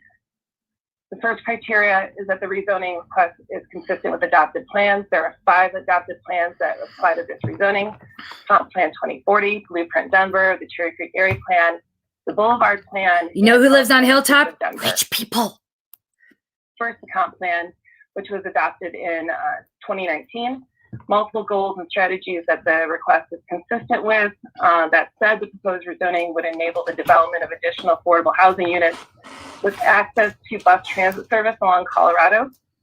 This is consistent with the equitable, affordable, and inclusive goals and strategies. Next, the environmentally resilient. Meaning we met the bare minimum to help poor people live in an area near their rich employers. I'm guessing all 17 units are going to teachers at Grayland Country Day School. So that the rich people who attend Grayland Country Day School don't have to give more money or raise more money. Properties as part of the general urban neighborhood context. Don't have to give anyone raises, maybe? And they're passing it on to us? Just guessing. Places maps show the properties part of the low, medium residential area. These areas are described as a mix of housing types with limited commercial at intersections, heights generally up to 3 stories. However, both of these districts requested have a maximum height of 5 stories. As Blueprint is a citywide plan, it's not really intended to set exact heights, and also the plan provides additional factors to consider when looking at the requested heights that apply here. Those are things like adjacent to transit, community benefits like affordable housing, So the heights here in the districts are appropriate given the location with its adjacency to Colorado, and there's a voluntary affordable housing commitment. In terms of street types, Blueprint classifies Colorado as a residential arteria from Alameda to 6th, and First as a mixed-use collector, and Bayard as a residential collector. The proposed districts are consistent with Blueprint street type descriptions, with the collector streets providing more connections from the properties to the arterial, which is intended for more intense development. Blueprint's growth strategy map shows the aspiration for distributing future growth across the city. The properties are considered to be included in the all other areas of the city category, and the growth strategy and are anticipated to see around 20% of new housing growth and 10% of new employment growth by 2040. There are also a few applicable strategies from Blueprint, like allowing increased density in exchange for desired outcomes that could apply here. The proposed zone districts are adjacent to Colorado, which is an identified transit priority street, and there's a voluntary housable affording agreement associated here. Secondly, Blueprint recommends rezoning properties out of the old code into the new code, which is what we are doing here with the old code PUD for those properties north of Bayard. Next, we'll move on to the Cherry Creek Area Plan, which is from 2012. The overarching framework section of the plan recommends guiding growth to targeted areas of Cherry Creek. The subject sites are located in the area change. That's the old Blueprint as identified by the plan map. But that's still relevant in terms of the community's desire to target growth to these locations and to target change to these locations as expressed in adopted plans. Next, the Cherry Creek Area Plan identifies the subject sites as key development opportunities in which updated land use and regulatory strategies are needed. So the application talks about the requested zoning will implement that recommendation as it will facilitate the redevelopment of these sites. Also, the small area plan specifically called out desperately needed sidewalk improvements along Colorado Boulevard in this location. As you can see, the condition of the sidewalks there. That's a location that the plan says to focus improvements as development and redevelopment occur. So the plan is really relying on redevelopment to implement the plan recommendations here. So next, the plan recommends future land use of urban residential row house for the site at 101 Colorado. That's that northernmost site. The GMU 5 district here requested allows for a broader mix of housing types than the plan, than recommended in the plan, but does not contain an exclusive list of housing types per se. In terms of the building height, the maximum building height right here would be, the plan recommends is 3 stories, but the additional height we think will be mitigated by and district adjacent standards, and will enable new development that will provide things like detached That is the sidewalks, question. block sensitive setbacks, That is the and, question. building entry features that are visible from the street. Notice that there are no numbers. It's all formulas. So moving on to the other 3 sites to the south in Cherry Creek East. Those sites, the sub-area map recommends a land use of urban residential for those properties. And it defines it as supporting a variety of housing types, including mid-rise multifamily, and with building heights with a maximum of 3 stories. We think that, but an increase above the 3-story building height is recommendation is justified by the other plan guidance in this section. So the plan highlights that the existing condition of Harrison Street, it's a half block, creating a significant challenge for redevelopment. The plan recommends addressing these development challenges, noting that the importance of the subject properties and implementing the desire for revitalization of Harrison Street. Secondly, the plan talks and specifically recommends reinvestment at First in Colorado, and calls out the need to rezone PUDs as well. So the Cherry Creek Area Plan height guidance should be evaluated, we think, in tandem with the numerous recommendations to target and encourage redevelopment at these key opportunity sites. So next, we'll move on to the Boulevard Plan adopted by City Council in 1991. At the time of the adoption, the plan discussed a vision for South Colorado, accommodating a wide range of development types. And one of the goals for the plan was to continue an appropriate mix of land uses along Colorado. So the requested rezoning enhances that mix of uses and is consistent with the plan. Next, housing and inclusive Denver, adopted in 2018. So you see, this just got way more supporting interesting. Development of new, affordable, mixed income and mixed use housing. So there's a voluntary affordable housing agreement associated with this application, and given that commitment, that would enable additional affordable housing opportunities, and that's a good question. with the plan. And if they stand empty, do they care? The requested zoning meets next two criteria. It will result in a uniformity of district regulations, and it will further the public health, safety, and welfare. The application asserts that the rezoning enables development that will increase connectivity, improve access and safety, and improve walkability and physical activity. All those things they assert will further the public health, safety, and welfare. Next, justifying circumstances. The application identifies change or changing conditions as a justifying circumstance. So we know that Cherry Creek neighborhood at large has seen a lot of change over the past 10 years. Specific examples are outlined in the staff report. And then we also have those properties again as PUD, which also justify the rezoning. So we think that rezoning the properties to a Denver zoning code GR5 district is in the public interest to ensure more consistent and higher quality development outcomes, and is justified. So the final review criteria for map amendments is consistency with the requested zone districts and the respective context, purpose, and intent descriptions found in the code. They're in the general urban context, so that's consistent there. And the proposed rezoning is consistent with the general purpose and specific intent statements of GR5 and GMU5 districts, as it will allow for multi-unit residential up to 5 stories within the character of the general urban context. So in conclusion, CPD finds that all Denver zoning code criteria have been met and recommends approval of the map amendment application.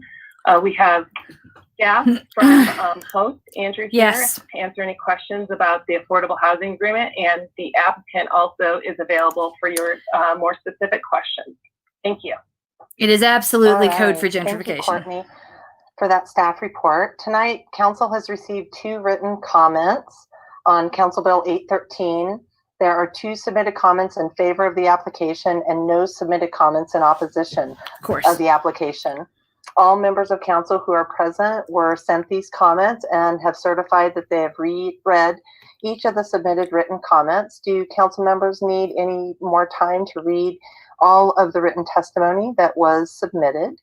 If you do, please raise your hand.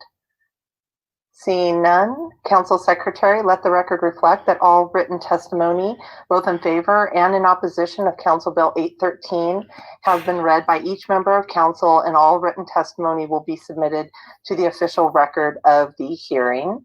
We have 16 individuals signed up to speak this evening. And first up, we have Anton Addier.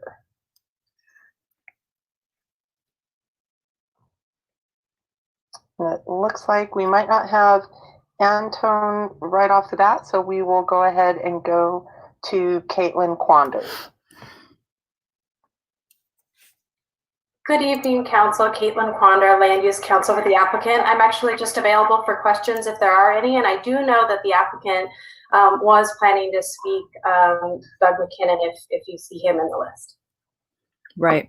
All right. Thank you, Caitlin. Agree. And next up, we actually have Doug McKinnon.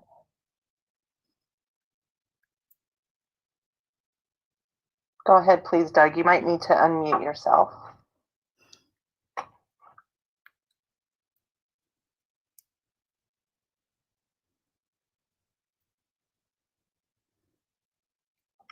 How is that?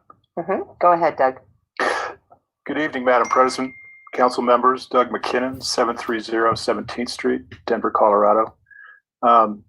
We really appreciate the opportunity to come before you tonight for our gateways rezoning.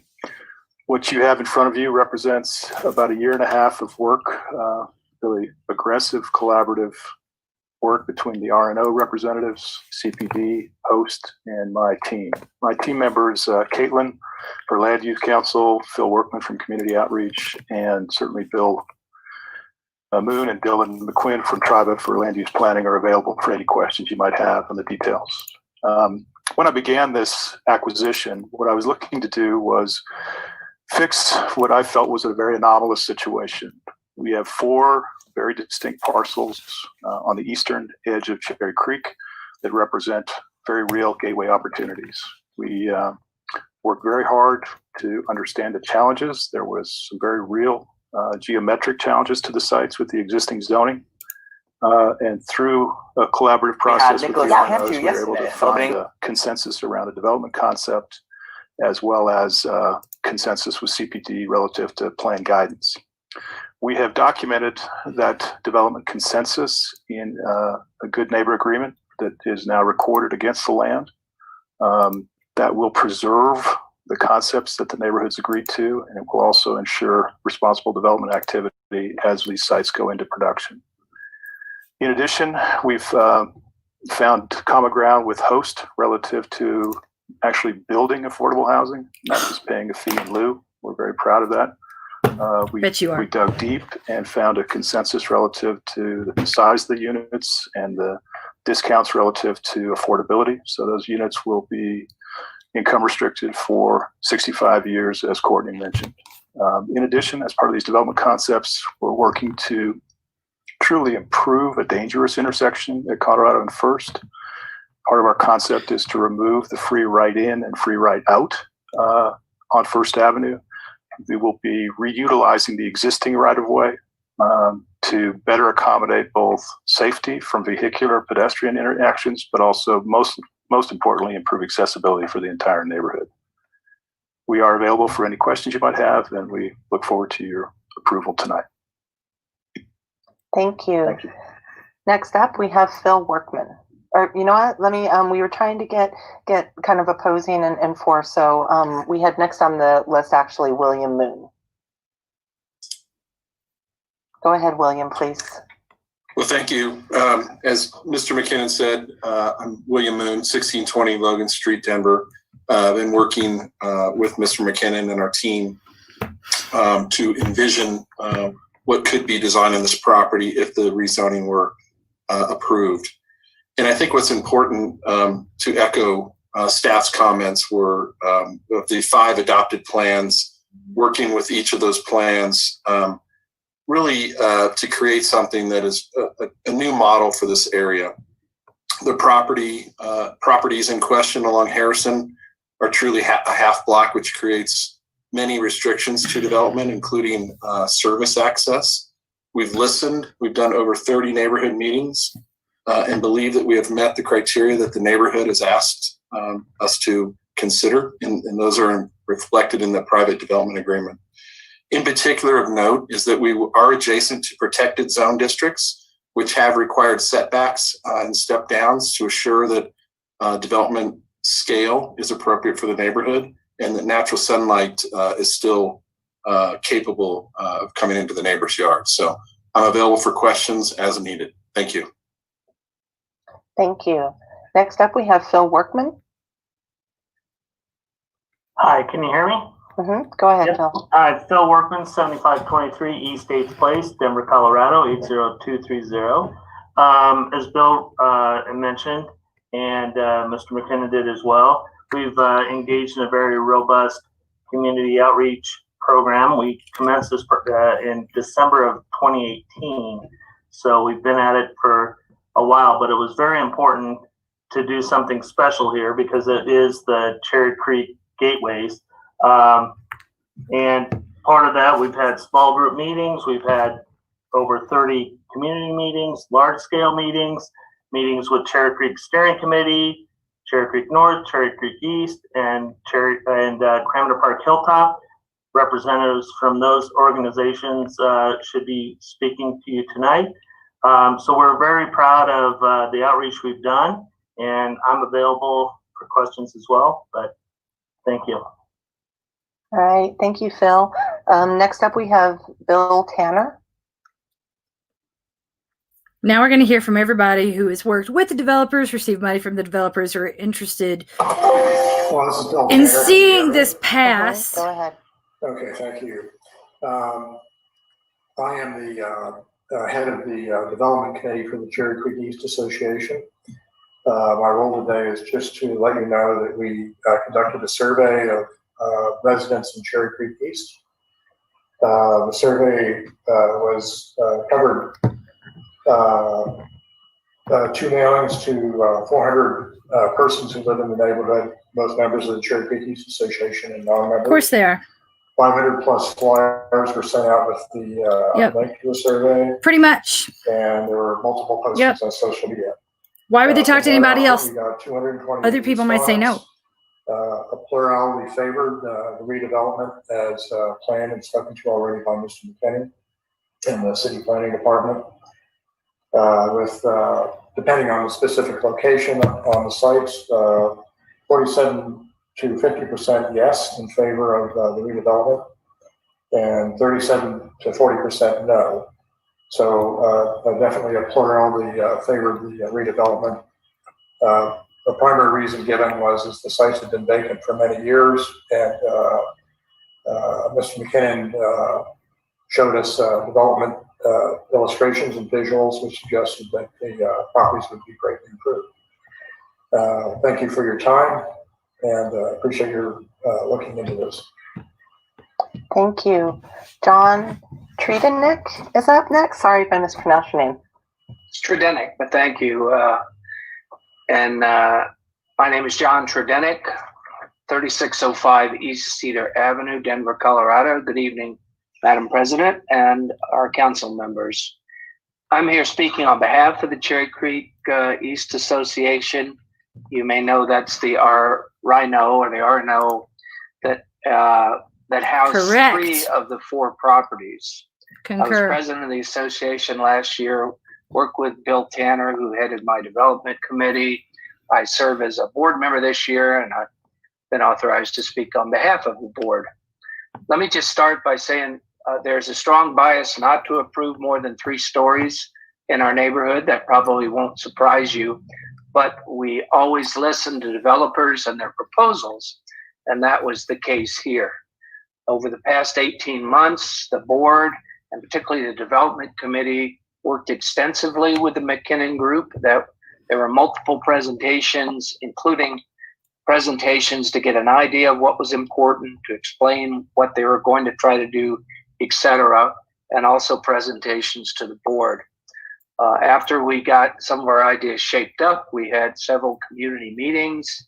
Those were in-person meetings. You might have heard about those, where people actually come together and yell at each other instead of over Zoom.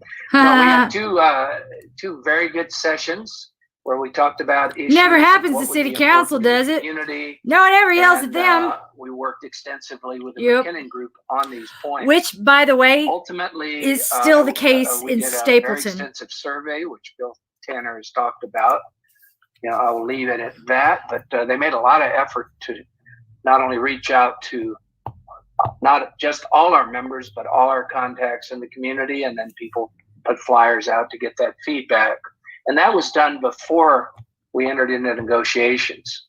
I then formed a negotiations group and worked closely with Lou Rader, the Cherry Creek North, because in the HOA on the north side, and we thought we could work better. So the HOA, some HOAs will let the renter vote by proxy for the landowner. Who joined in ultimately. Stapleton HOA does not allow that option. Lou Rader wrote up an extensive agreement that we think that place not only protects the community and met their needs or meets their needs, but will end up with a great project. So the board, we shared all the negotiations with the community, shared the documents we created.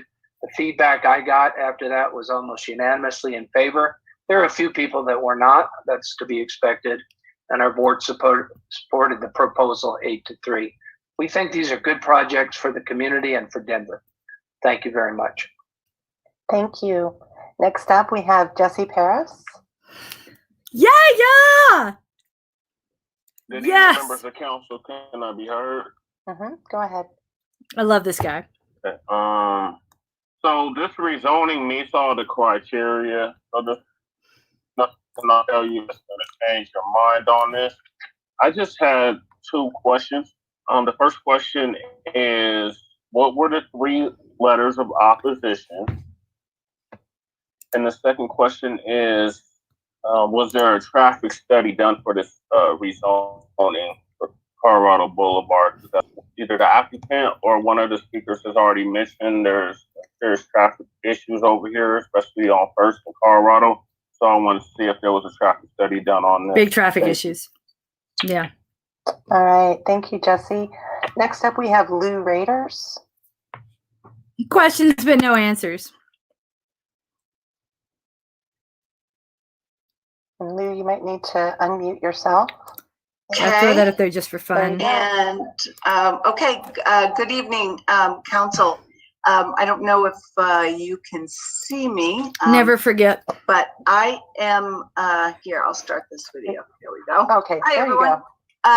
Thank you for It's because I the time fucking hate just Paul to tell you Cashman. a little bit about this project that you've not heard. He told Candy to raise her hand. I think this is one of the great examples of so many people in the city coming together and really working together with a developer who How about the started in one homeless? place, ended in another. How about poor people? Not to say, as John pointed out, that everyone You're was all in favor of white. this, but so many people were and How are many and are not very white people excited live in your to area? see what this project will do to reconfigure that important intersection, provide the important gateways that have been in the Cherry Creek area plan for some time, and will allow a more pedestrian-friendly crossing. Pedestrian-friendly.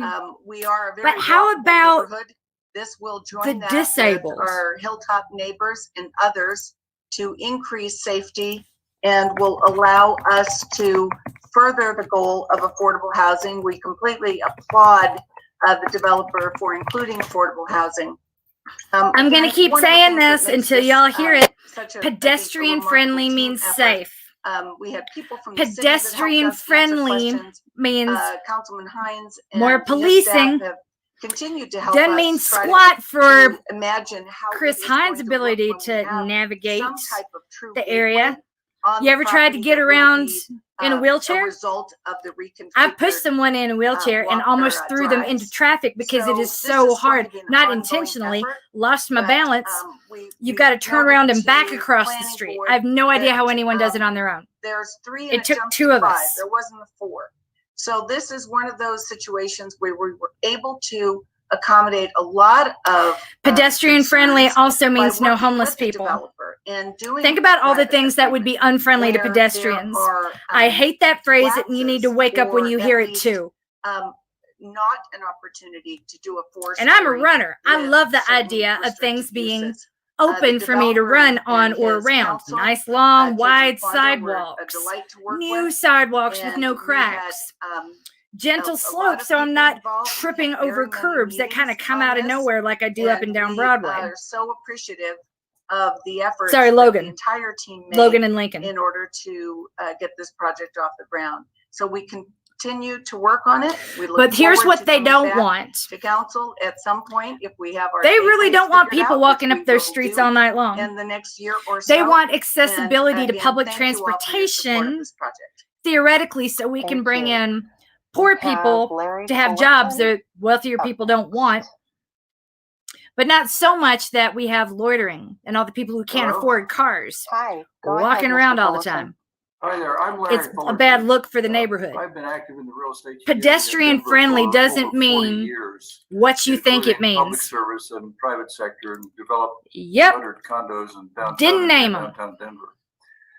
I am enthusiastically There is supporting this literally project, a person and I in a just wanna wheelchair make two on this simple committee points. listening to this I and don't saying see nothing. me, but I hope you can see me. Number one, During my term working with Mayor Pena, Whose concerns did they take? Would love to know. To develop long-term friendships with Ron Straka and Jennifer Moulton, the two visionaries who started many of these planning processes that Courtney Livingston described in her presentation.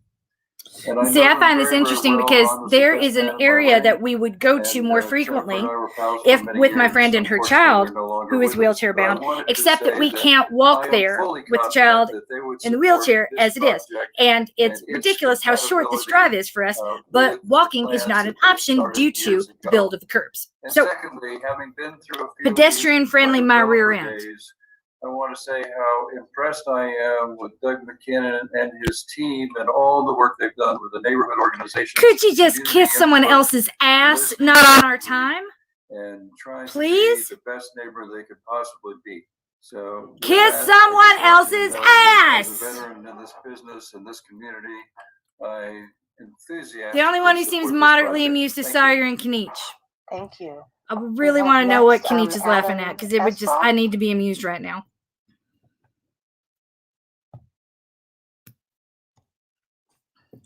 And Adam, you might need to unmute yourself. Yeah, sorry about that. Can you hear me okay? Yep, go ahead.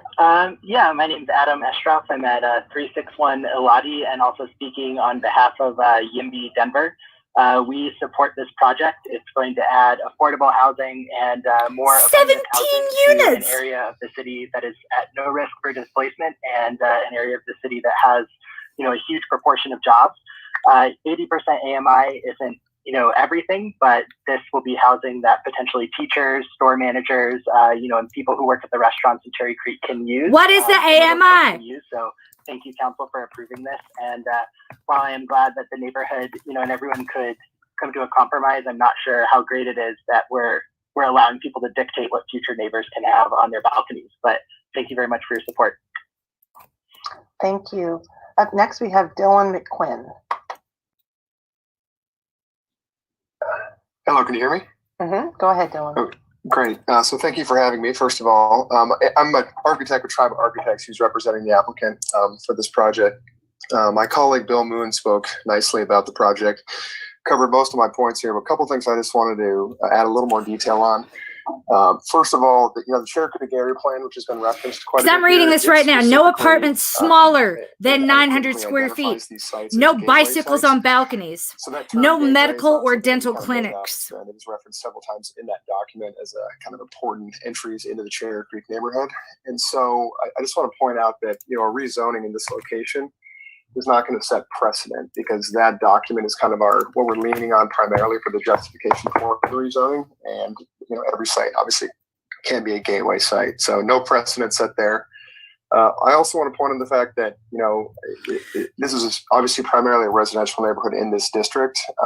These particular sites are along Colorado Boulevard again, which is a arterial street. Just want to point out we're in the pockets of developers. Anywhere in the neighborhood, this would be the place to do it, kind of at a boundary. I thought Houston was bad. Arterial. Houston ain't got shit on Denver. Furthermore, even though the 5-story zoning is what we're going for here, the private development agreement will limit this to 4 stories. And to layer on top of that, there are setbacks in the zoning code, upper story setbacks. So as you approach the neighbors on interior lot lines, the building will transition from a 4-story building down to a 3-story building and then down to a 2-story building at the edges. So it won't be completely out of scale with the neighbors. And then finally, with these new zoning designations that we're seeking here, the ground level setbacks will be increased as well. So all in all, we think the combination of these different zoning restrictions and the gateway locations makes this an appropriate project for this neighborhood. Thank you. We have David Pardo up next. Hello, Council. My name is David Pardo. I actually live in District 1 at 3340 Randolph Street, but for the last 7 years, up until a few months ago, I lived in District 9, right by Union Station. I'm here in support of this project. For me, as a relatively young person, being able to buy a home in the city is, hard. I'm old, and I couldn't do it till I was almost 35. Anything that we can do to produce additional housing units is of incredibly high value. Whether you live next door or whether who like is talking 3, 4, 5 miles away, seeing something like this happen and seeing a large number of units come in, many David of us Pardo. Who the fuck is that David Pardo? Do jobs like I do in the hospitality industry will be highly valuable. And yeah, that's all I have to say. I'm very much in favor of this project going forward.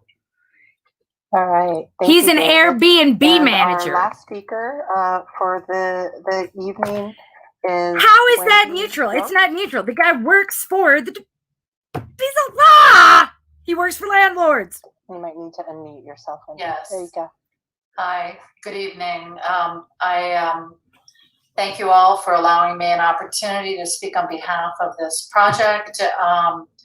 My main support of this project is that it's a project that's going to activate and elevate this major arterial corridor as envisioned by their neighborhood plans.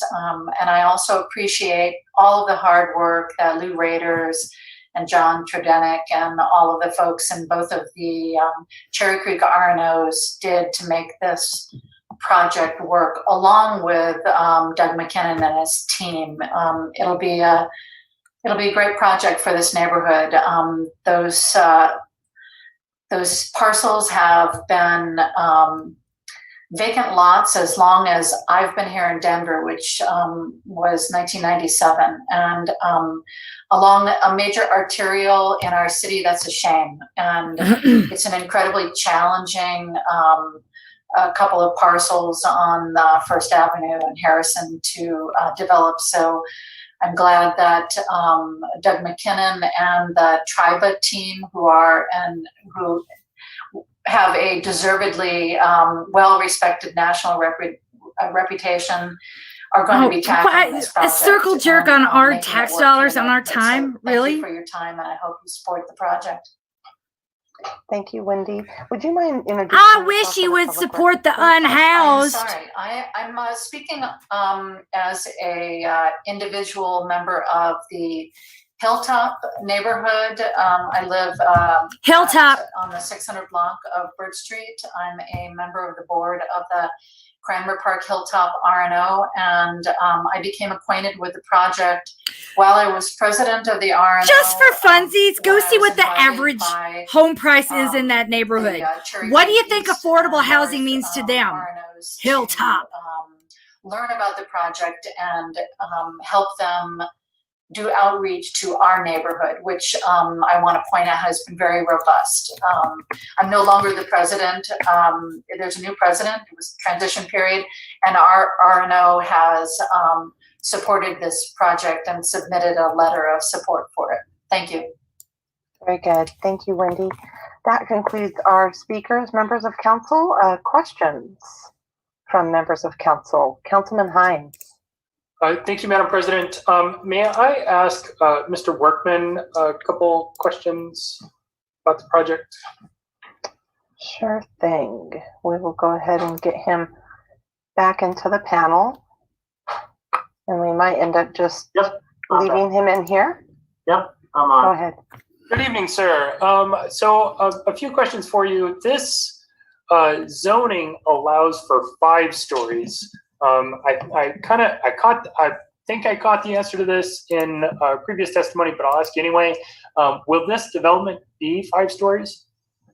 Actually, and I think Caitlin, who's also here, could probably speak to the agreement as well as Lou Raiders more than I can. But per the Good Neighbor Agreement, we're going to 4 stories. The Good Neighbor Agreement is in that link that I just put up there. Zoning is 5 stories. Oh, yeah. But we've made an agreement to 4 stories. Sure could. Per the Good Neighbor Agreement. And I guess I was asking you on behalf of the developer. I was hoping to ask the same question on behalf of the neighborhood, just to make sure that everyone's on the same page. Yes. So, but if you think I should ask Ms. Quander, then Katie, that's the nice guy routine I was talking to you about this afternoon. Okay, super. Sorry to misdirect the question. You're so nice. So nice. Councilman, good evening. Caitlin Quander, Land Use Council for the applicant. Phil's correct. We entered into a private development agreement that Lou Raiders on behalf and John Tredetic on behalf of Cherry Creek East and Cherry Creek North Neighborhood Associations negotiated and drafted. And that private covenant is signed and recorded against all of the properties, and that would limit it privately to the 4 stories. So while you are considering a 5-story zoning tonight, privately it is limited, and the developer is very committed to the 4-story limitation. Thank you.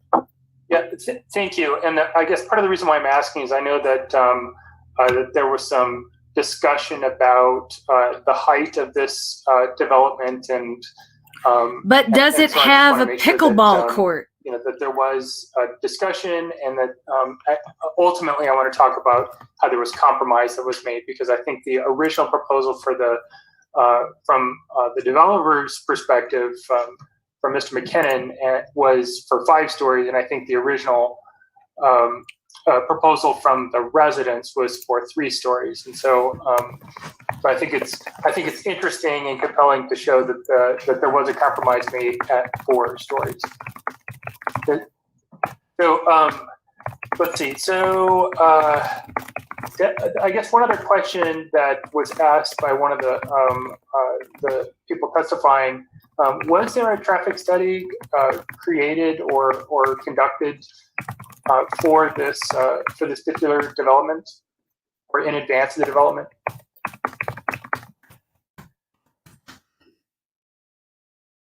And I'm not sure who I should ask, actually. I think Phil unmuted, but then Courtney No, is going to I'm back on. I mean, I think that's actually part of the site development plan process. Usually a traffic study is required. I see, you know, Doug can answer that as well, but not as part of the rezoning, but that's when that'll come in. And you're muted, Mr. McKinnon. Yeah. Is that working now? Yes, sir. Councilman Hines, we, as part of this rezoning, committed to do a traffic study when we move forward towards the site development plan.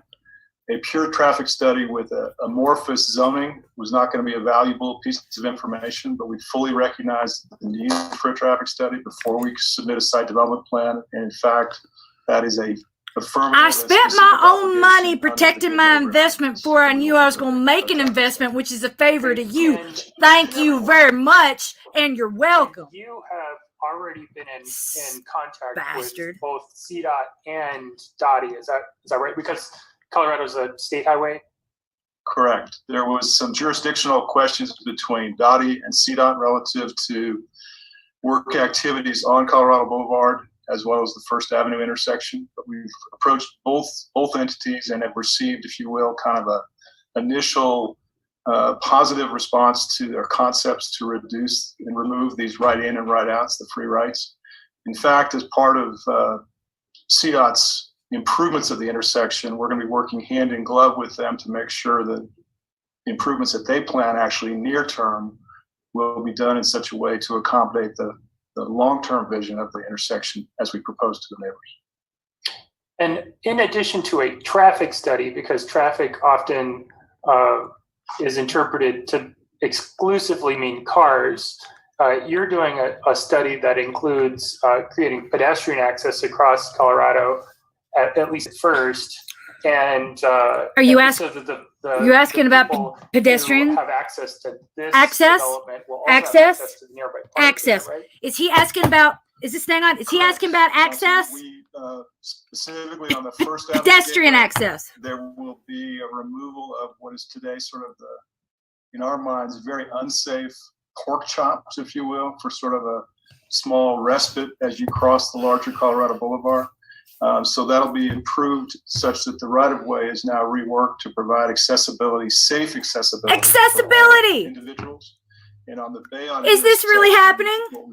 What we contemplate is a continuation of the bike lane such that the bike lane concept can actually allow for, as well as pedestrian access into Burns Park, which, as we all know, is sort of a kind of a strange, unutilized, great piece of green space in the middle of our city.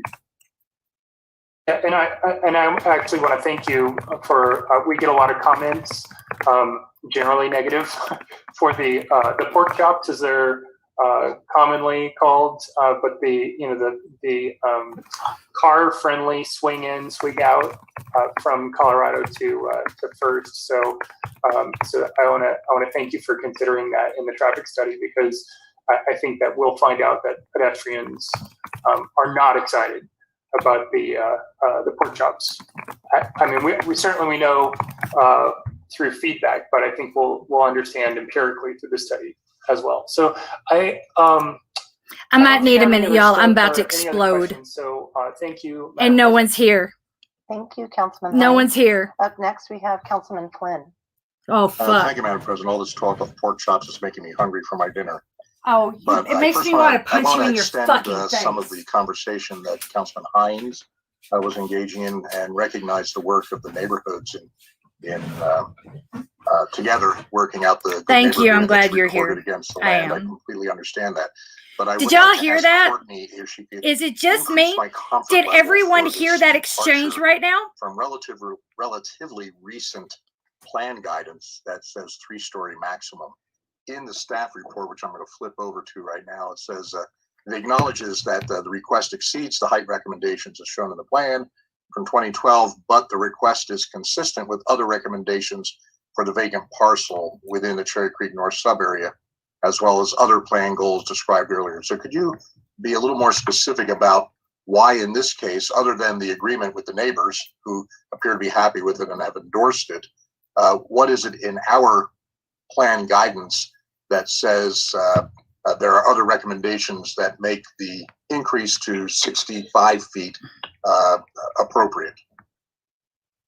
Well, I think that if we're looking at the Cherry Creek area plan, we have those recommendations, but we also have recommendations, talking about the fact that this is a gateway, that it's important to the community to focus growth in this location, to redevelop the parcels, specifically looking at encouraging private reinvestment along perimeter streets, the page 72 of the Cherry Creek area plan.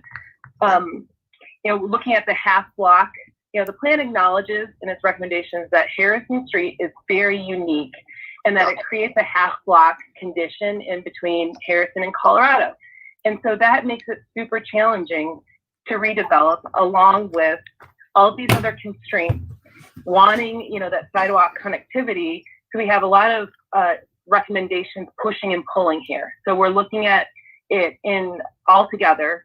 So on balance, we feel that, this application does meet the plan criteria because it is meeting the recommendations to help redevelop this area and meet the goals that way.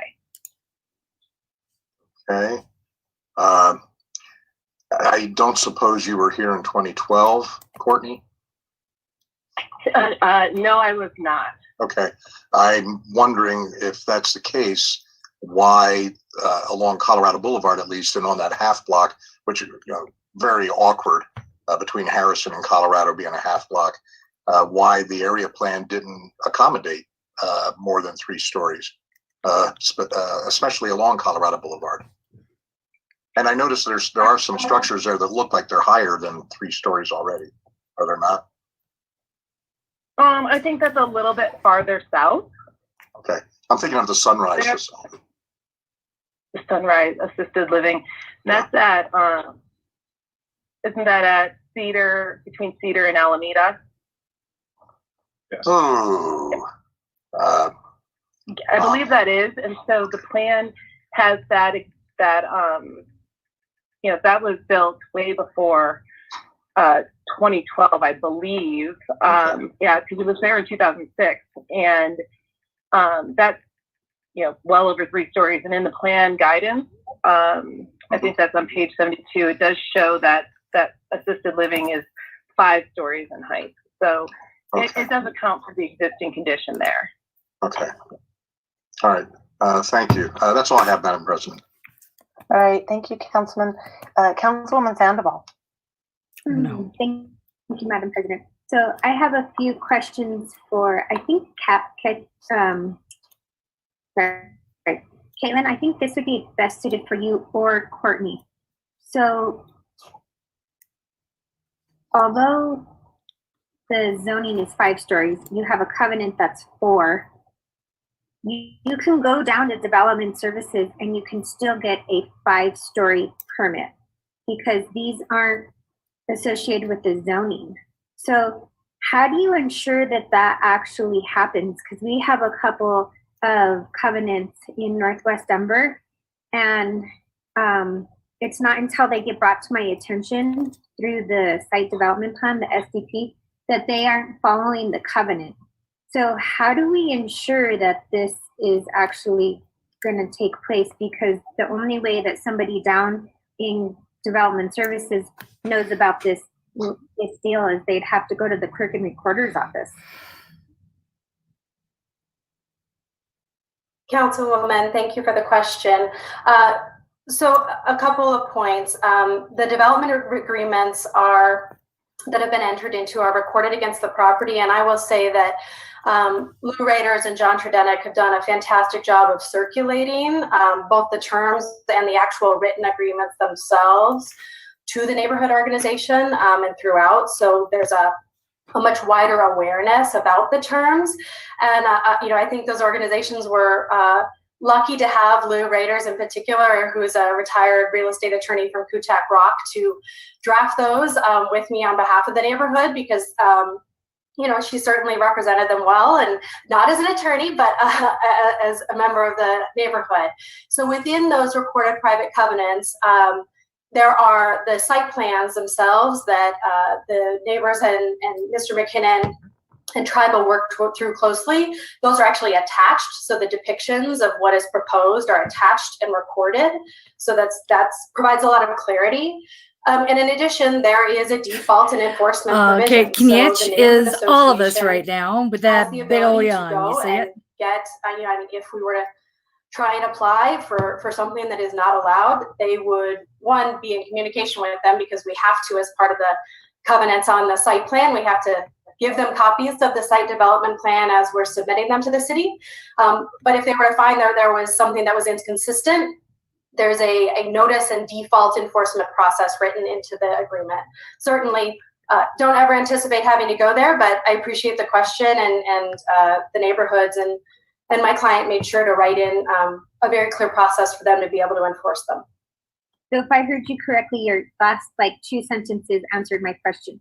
So as the site development plan is pushed forward, it's given to the neighborhood at the same time as it's processed through development services. Is that what I heard? That is correct. Yep. Okay. And so question for you, Courtney, how is an applicant able to rezone on land that's not contiguous? Contiguous. Look at with you. The application, they can submit an application that doesn't need to be contiguous by code standards. Okay, so they can just do a map amendment based on however they'd like. So anyone can go in and any person can go in and have a Swiss cheese map amendment, basically. Yes, if the property owners are all in agreement and sign off to it. Okay. So one more question, right, Caitlin. Does this glorious covenant have a sunset? Councilwoman, yes, it is, and I'm just double checking. 50 years from the time it was recorded, so certainly intended to last kind of the lifetime of these buildings. And then and then after the sunset, it reverts to the zoning that we're approving today. Is that correct? To the 5-story with none of these restrictions on it? Yes, although I would assume that anyone that was potentially redeveloping the site would probably be back negotiating with the neighborhood associations at that time. And 50 years from now, who knows what that area will look like? But yes, you're correct. 50 years from now, the development agreement concludes. Okay. Thank you, Madam President. That's all. All right. Thank you, Councilwoman Sandoval. Councilwoman Sawyer, we had you up in the queue. Did you get your question answered? Yeah, my question was about the enforcement, and Councilwoman Sandoval got it. Thank you. All right. Thank you, Councilwoman. The public hearing for Council Bill 20-0813 is closed. Comments by members of council. Councilman Flynn? I'm sorry, Councilman Hines. Councilman Flynn's picture was right below you, and I said his name. Councilman Hines, go ahead. If Councilmember Flynn wants to take it away, okay. So thank you, Madam President. I'm excited about this project. These plots at First and Colorado, Colorado and First and Colorado and Bayard have sat vacant for a long time, for decades. They're oddly shaped, as in they're not as deep as most parcels in the area would be. So they've been underutilized, and I'm a big multimodal advocate. They limit pedestrian access along Colorado, a transit corridor that we've identified, because of their poorly created and maintained sidewalks, and their pedestrian unfriendly lamb chops, or pork chops. Neighbors have complained about these locations for years. The current developer, McKinnon, purchased these sites in April of 2019 and immediately started engaging the neighbors to figure out what would work for these plots. Both of these intersections, Colorado and Bayard, as well as Colorado and First, are areas that the neighbors have contemplated for many years. Engaged community members have spent a lot of time adding their thoughts about the vision for these sites. I'm also excited that they used well-known architect and District 10 constituent, David Triba, to help design what would work on these plots, because Triba Architects develops around the nation. We're really fortunate to have a national architect that's also working here in our own city. So I'm really excited that he's creating something that will integrate into Cherry Creek, something that will be a grand entrance. I understand that the zoning asks for 5 and blueprint says 3. As we've heard, it won't actually be 5 stories. It'll be 4 and 3 and 2 stories because of the step process. And so the way that this development will be on this funky parcel will still be in some ways what the neighbors had asked for anyway. You'll see in the packet that the Cherry Creek East and Cherry Creek North Marino's both combined to write a letter of support. Both groups created a detailed agreement between the neighbors and the developers. I personally have been on multiple neighborhood organizations. I personally have, before I was elected, have worked on good neighbor agreements. I have never seen a 67-page G&A. And that's what we have here and attached to this proposal. And so I credit Cherry Creek East and particularly Cherry Creek North, Ms. Raiders, for their attention to detail to make sure that the developer and neighbors are in lockstep, and that the developers kind of caged into to doing what the agreement has been. So is this exactly what every neighbor wants? No, but it's a solid compromise that incorporates a lot of what the neighbors have asked for. Another thing that no one has really touched on much so far is the affordable housing. Yes. I think what's important for this development is that this affordable housing is in a very pedestrian-friendly area of the city, and they're working to make it more pedestrian-friendly. As long as you don't walk along Colorado, but that's another issue that we need to continue to address. It's also an area with access to great public schools. Something that hasn't been mentioned so far is that the affordable housing is required to have a minimum of 900 square feet. So I think that that's particularly compelling too, because when you have an area that's very pedestrian friendly and you have really good schools, a lot of times affordable housing is shoehorned into the smallest possible unit, and ensuring that these affordable units can support school-age kids to go to these awesome schools. I think that that's another component that is a result of the long conversations between the developer and the neighbors. As I asked before, or as I mentioned before, I would finally say I value multimodal transit, and I'm so glad that the developer is willing to proactively already engage in conversations with CDOT and Dottie to make sure that this frankly pedestrian unfriendly area is turned into a much more pedestrian friendly area. And I think that with this development and this vision, I think that this will be an exciting gateway into Cherry Creek. So thank you, and I urge an aye vote. Thank you, Councilmember Hines. Up next, we have Councilwoman Sawyer. That's right. Thank you, Madam President. And I think, Councilmember Hines hit it on the head. I was talking to my staff about this rezoning today, and one of my aides said something really interesting. She's a Denver native, and she said, these parcels have been the way they are now for her entire life. And she's not going to be very happy with me for hinting about her age publicly. But she said, people have been talking about what to do with this land for almost a half a century.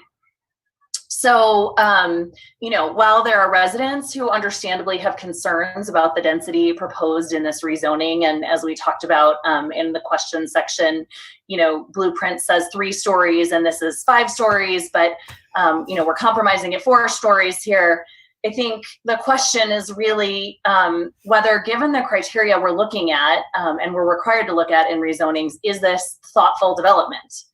Right? That's the not only that, Vinny, but they'll have great schools to attend at a distance since COVID is this development seems to not be ending anytime soon. So by the time this development is finished, they will be able to have a comfortable minimum 900 square feet to do their distance learning in. We just let these lots sit Just like all the other kids in Cherry Creek and Hilltop. Thoughtful development doesn't mean no development. It means development that makes our community better. And I think from what we've seen from the questions and the answers that we got tonight, this proposal does that. It not only includes affordable housing, but, like Councilman Hines said, it includes affordable housing at a minimum square foot, 900 square feet per unit. That's 2 bedrooms. This affordable housing is specifically for families in a neighborhood with access to 3 excellent public schools, parks, directly on 2 main transit lines.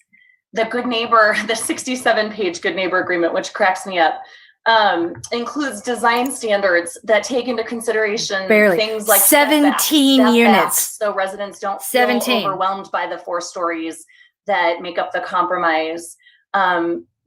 Because many of them would have preferred the 3 stories. So visually and sort of spatially, it's going to be a good compromise. Is it perfect? No, right? This development represents a compromise between a developer that frankly would have preferred higher density and taller buildings, and the neighbors who frankly would have preferred less density and lower buildings. The fact that no one is 17 units happy in are income limited. Is probably the best. The rest are 100% AMI and 80% AMI and 60% of AMI. Well. It's right across with the street. AMI is the average median income. What's that? Just on the other side of Colorado Boulevard. I don't know. Really great option, and not mentioned anywhere. Very excited for it as well. I just want to thank Mr. McKimmon. I want to thank his team. I think this is really great. I want to thank the RNOs. 900 square feet. They did. So thank you guys all very much. This is 900 square feet. And I'm really looking forward to supporting it. So thanks a lot. Thank you, Councilwoman. Thank you, Councilwoman. Councilwoman Sandoval. Thank you, Madam President. A lot of times I love looking at zoning and I love looking at precedent setting. And I would just have to say that this Good Neighbor Agreement is a document that I'm saving and I will be able to use in the future when we are negotiating land use deals in Northwest Denver. So first off, thank you to the team who put together this good neighbor agreement. It's very thorough. I've worked on several in my time as working as a council aide, and this is the most robust one I have seen. So thank you for that. I would like to thank the team for the affordable housing. That's super important. And if I'm going to go really down into the weeds, you even got into the construction materials, which is very important for Northwest Denver. So you talk about brick, you talk about tree lawn, you talk about how it intersects, you talk about parking being underground and only having one way in and one way out. So a lot of the work in zoning, I believe, and development is the devils are in the details. And so this good neighbor agreement there's tons of details in here. So thank you for providing this document for future rezonings in Denver. And based on the criteria, I had similar questions similar to Councilman Flynn about the heights and how we sometimes deviate away from neighborhood plans. But I really believe that Colorado Boulevard, this site will be it will be long lasting. And if you look once again into the details of the Good Neighbor report, the construction materials that you're using, I bet this building is going to be here longer than 50 years when this covenant sunsets. So that's always what I'm looking at when I'm looking at site development plans, or what kind of construction are you using, what kind of materials are you using, because in Denver, you can go from 100 degrees to 37 degrees within 24 hours. And that's really harsh climate to build in. And not this is almost as bad as talking about the pickleball court. To build in that type of climate. So with that, I will also be offering my support. I feel like it meets above and beyond the criteria. Thank you, Madam But President. They can walk to Whole Foods. It's right there. And I not seeing any other hands raised. Will I agree. add my comments that this rezoning. But this is bad optics, right? This is terrible optics. Does meet all of the criteria, and I will be voting in favor of it as well tonight. Madam Secretary, roll call, please. Hines. Aye. Cashman. Aye. Kinich. Aye. Ortega. Aye. Sandoval. Aye. Sawyer. Aye. Torres. Aye. Black. Aye. I'm saying this is not more productive than pickleball court day. Flynn. Aye. Thank you. Herndon. Aye. Madam President. And there were even a couple of times when Amanda Sawyer acknowledged this and was like, I'm going to try to explain this for the people watching. I'm like, thank you, Amanda Sawyer. That's why I tag you. 13 has passed. Our next rezoning is Council Bill 20-0815, and it's changing the zoning classification for 50 South Calumet Street, 39 South Calumet, 10 South LaPan Street, and 101 South Santa Fe Drive in Baker. Councilmember Kinich, just gonna leave that up there. Put Council Bill 815 on the floor for passage. Yes, I move that Council Bill 815 be placed upon final consideration and do pass. Thank you. It has been moved and seconded by Councilman Herndon. The required public hearing for Council Bill 20-0815 is open. May we have the staff report, please? Yes, thank you. Good evening once again. I'm still Courtney Livingston with Community Planning and Development. This is a map amendment application for 50 South Calumet, 39 South Calumet, 101 South Santa Fe Drive, and 10 South Japan. Request from IAU02 and ICU02 to IMX5 U02 D07 with waivers. The rezoning request is in Council District 7 in the Baker Statistical Neighborhood.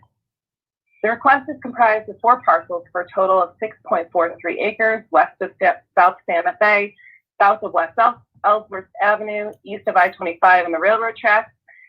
Daly Park and La Familia Recreation Center are both about a quarter mile to the east, and the site is about a half mile north from the Alameda station.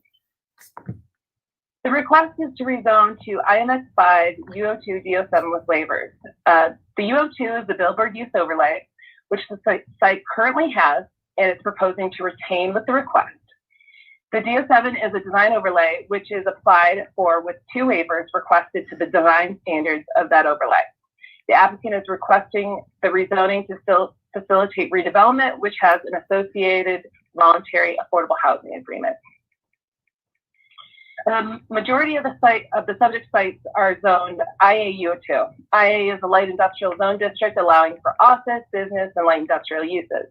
The IA zone district has no height maximum and instead regulates intensity through a maximum floor area ratio of 2.0. The southern portion of the site at 101 South Santa Fe is zoned IB-UO2.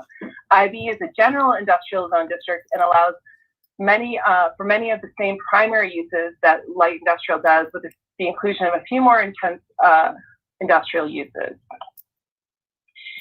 The rezoning is comprised of 3 main sites, with the largest at 50 South Calumet Street, which was previously used as a warehouse for the former Sports Authority Company, and that has been vacant for almost 5 years now. I remember when it went out of business. South Calumet is used for parking, and 10 South Pan is undeveloped.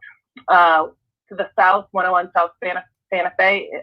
We almost rented a house across the street. The larger area is a mix of commercial and light industrial uses like workshops. There are some commercial retail uses like a lighting showroom and a restaurant to the north. Existing, there are 3 single-unit homes built in the early 1900s to the north of the 50 South Calumet parcel. There's more residential to the east. Next, we'll briefly go over some photos of the site. These are showing the vacant Sports Authority warehouse at 50 South Calumet. It's showing 39 South Calumet and 10 South Lapan beyond. This is the west side of the vacant warehouse at 50 South Calumet. Finally, this shows the property at 101 South Santa Fe looking southwest. As the site is over 5 acres in size, the rezoning was subject to the large development review process. As an outcome of the LDR process, a large development framework document was recorded for the site and is included as an attachment to the staff report. As part of the LDR process, a community information meeting was held in February, and the notes from that meeting are also attached to the LDF. The site will be required to provide 10% open space, and as an outcome of the LDF process, a mobility study was required, which helps determine traffic impacts of any future development and needed infrastructure improvements. Additionally, the LDF noted that the enhanced design is needed for the site to support walkability and livability, and also outlined it. Mobility for who? Navigable by whom?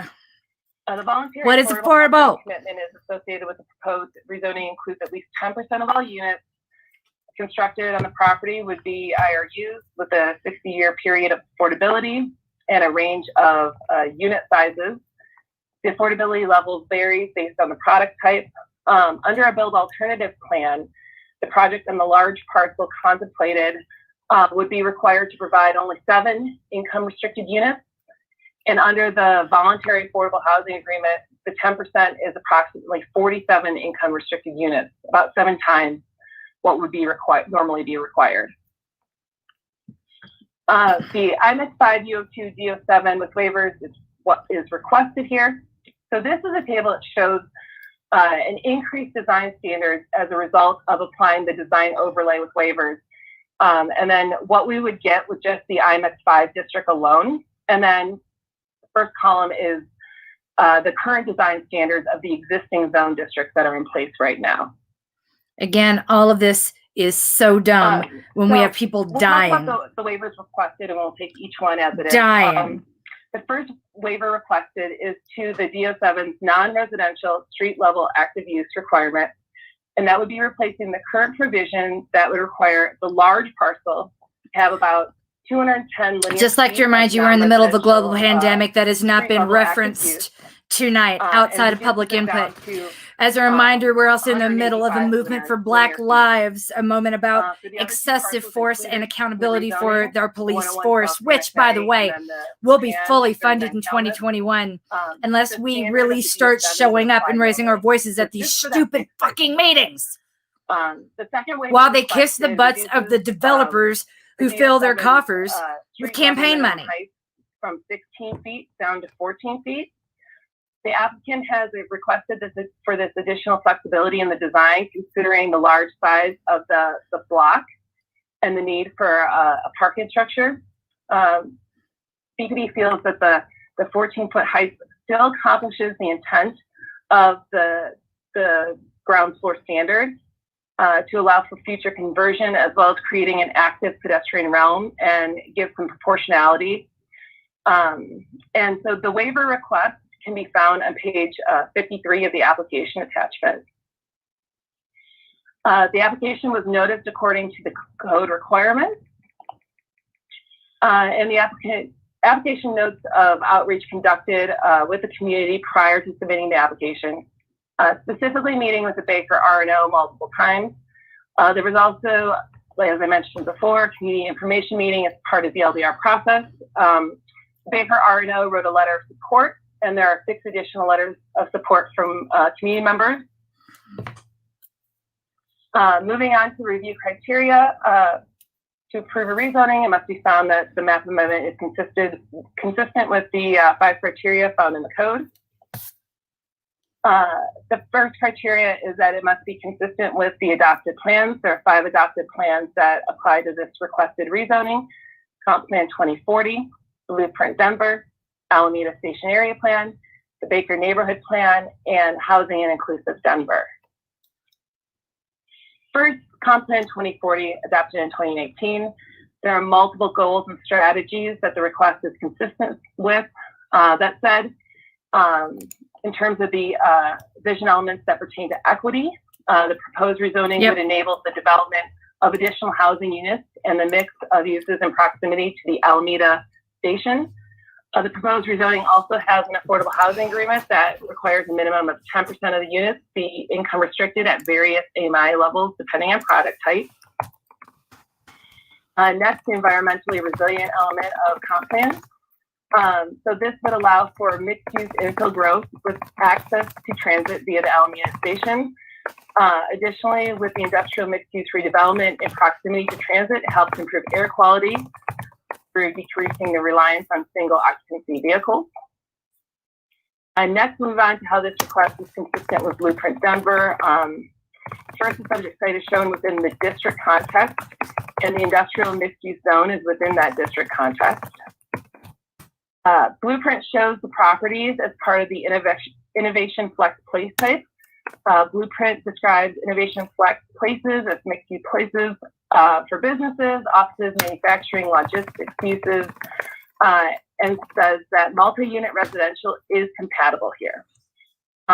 So the requested district allows for a variety of industrial and commercial uses, and the DO7 with waivers provides enhanced design standards like increased transparency, minimum street level height, leave that up there. And street level active use requirements, all meeting the vision for those Innovation Flex places. The proposed zone district is intended for industrial dominated area, areas served by these collector streets. So West Ellsworth right here, that's a collector street, and considering that the other street types are industrial arterials, the requested zone district is appropriate here. Moving on to the growth strategy, that map that shows the vision on how we distribute future growth across the city. The proposed map amendment will allow mixed-use growth and help to support the future employment and housing growth anticipated by the plan. Additionally, Blueprint has policies related to uses and design outcomes in the Innovation Flex District. So the application of the DO7 in this location implements the recommendation for urban pedestrian-friendly building forms for vibrant mixed-use districts by repurposing a tool that we already have in the code. And so Blueprint recommends that using custom zoning tools like waivers that we're using here are most effective when a standard zone district doesn't exist. So in this instance, we have the 50 South Kelmuth parcel, which is extremely large, will likely have 3 primary street frontages and will be applied in Baker with the non-residential active use and street level minimum height standards of the DO7 were initially calibrated. Currently, the design overlay that enables enhanced design standards for the industrial mixed-use zone district does not exist. So applying the DO7 in this location necessitates customization with those waivers to respond to a unique circumstance and enables the implementation of the plan's recommendation. Additionally, the 5-acre site was subject to the LDR process, which isn't typical for a standard rezoning. So that customization with the waivers is appropriate here. Next, with Blueprint, it's also consistent with policies and strategies related to creating exceptional design outcomes.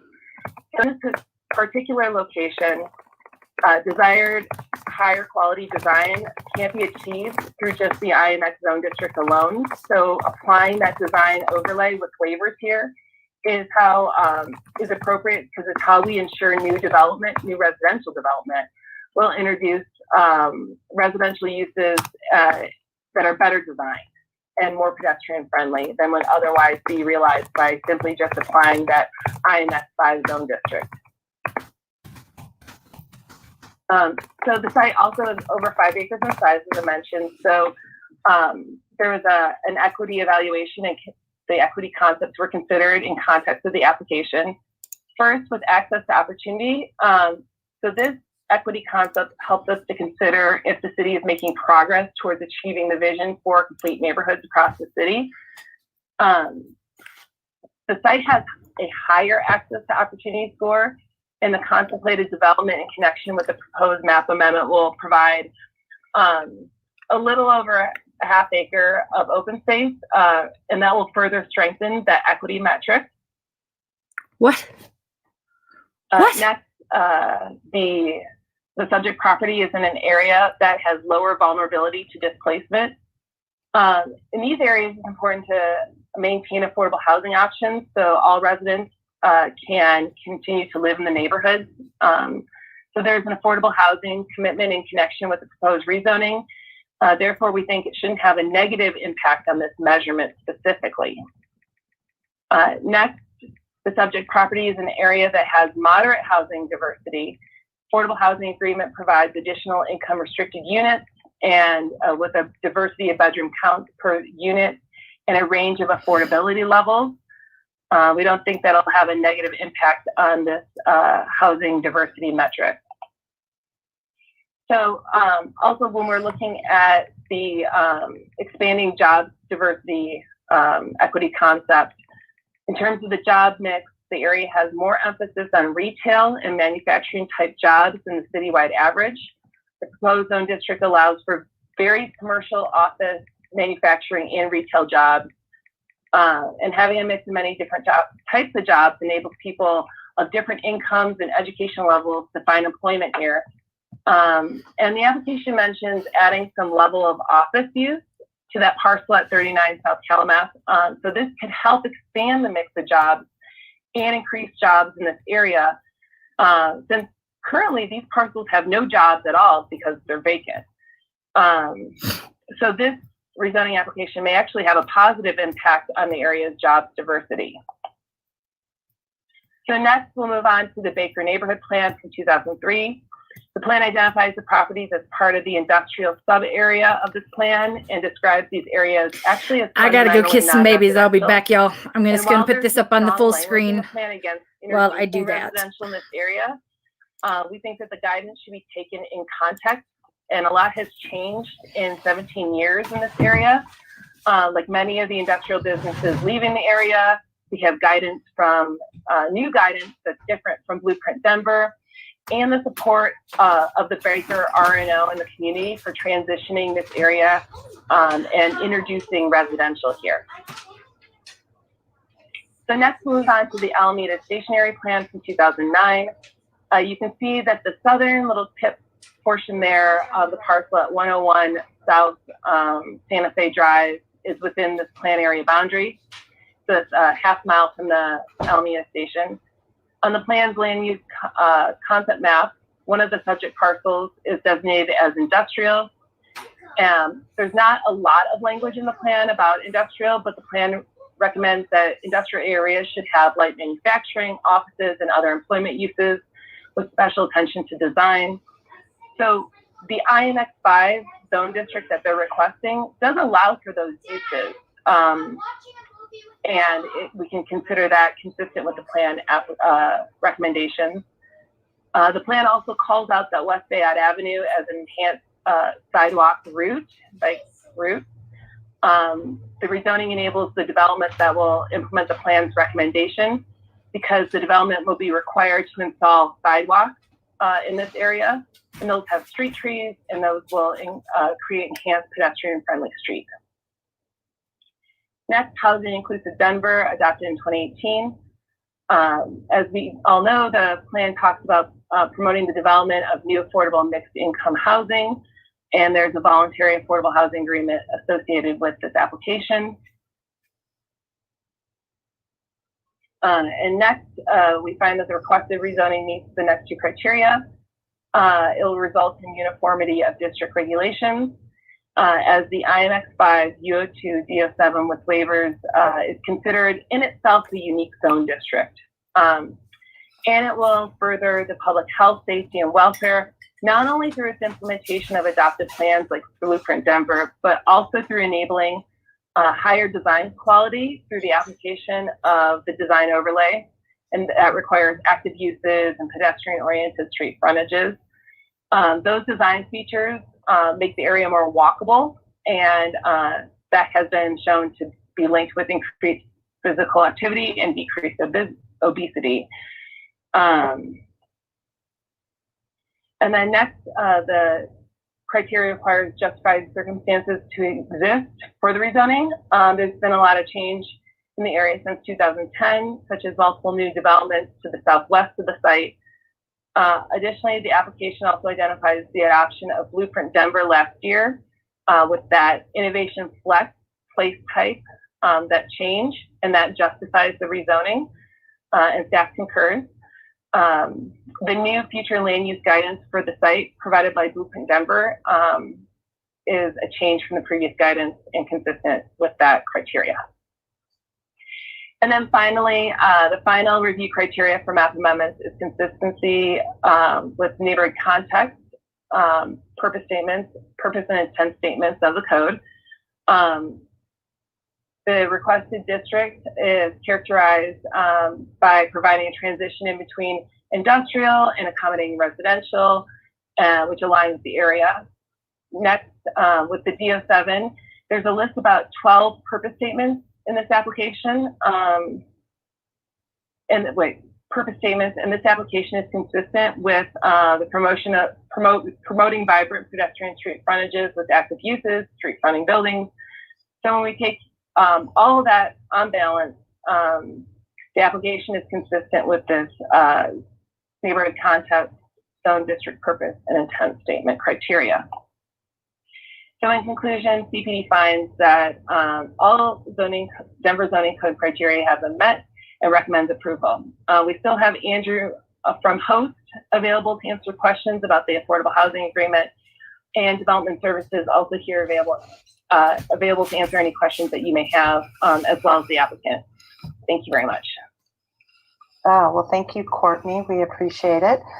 Tonight, Council has received 2 written comments on Council Bill 815.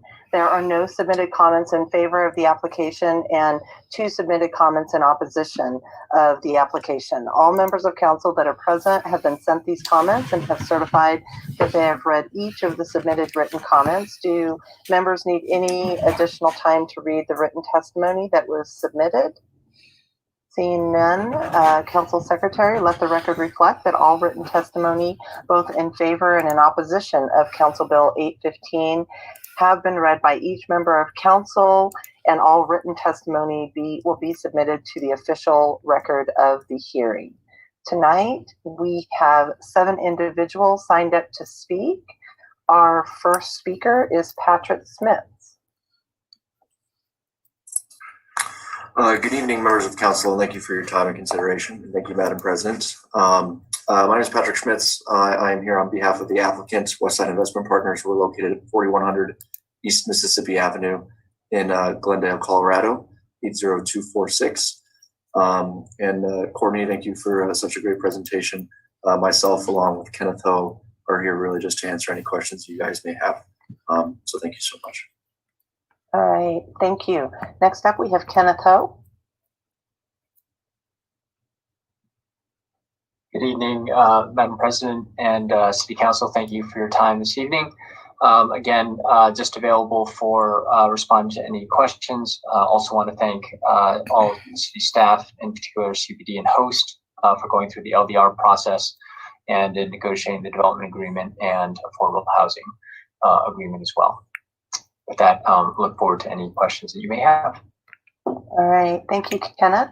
Our next speaker is Bruce Peterson.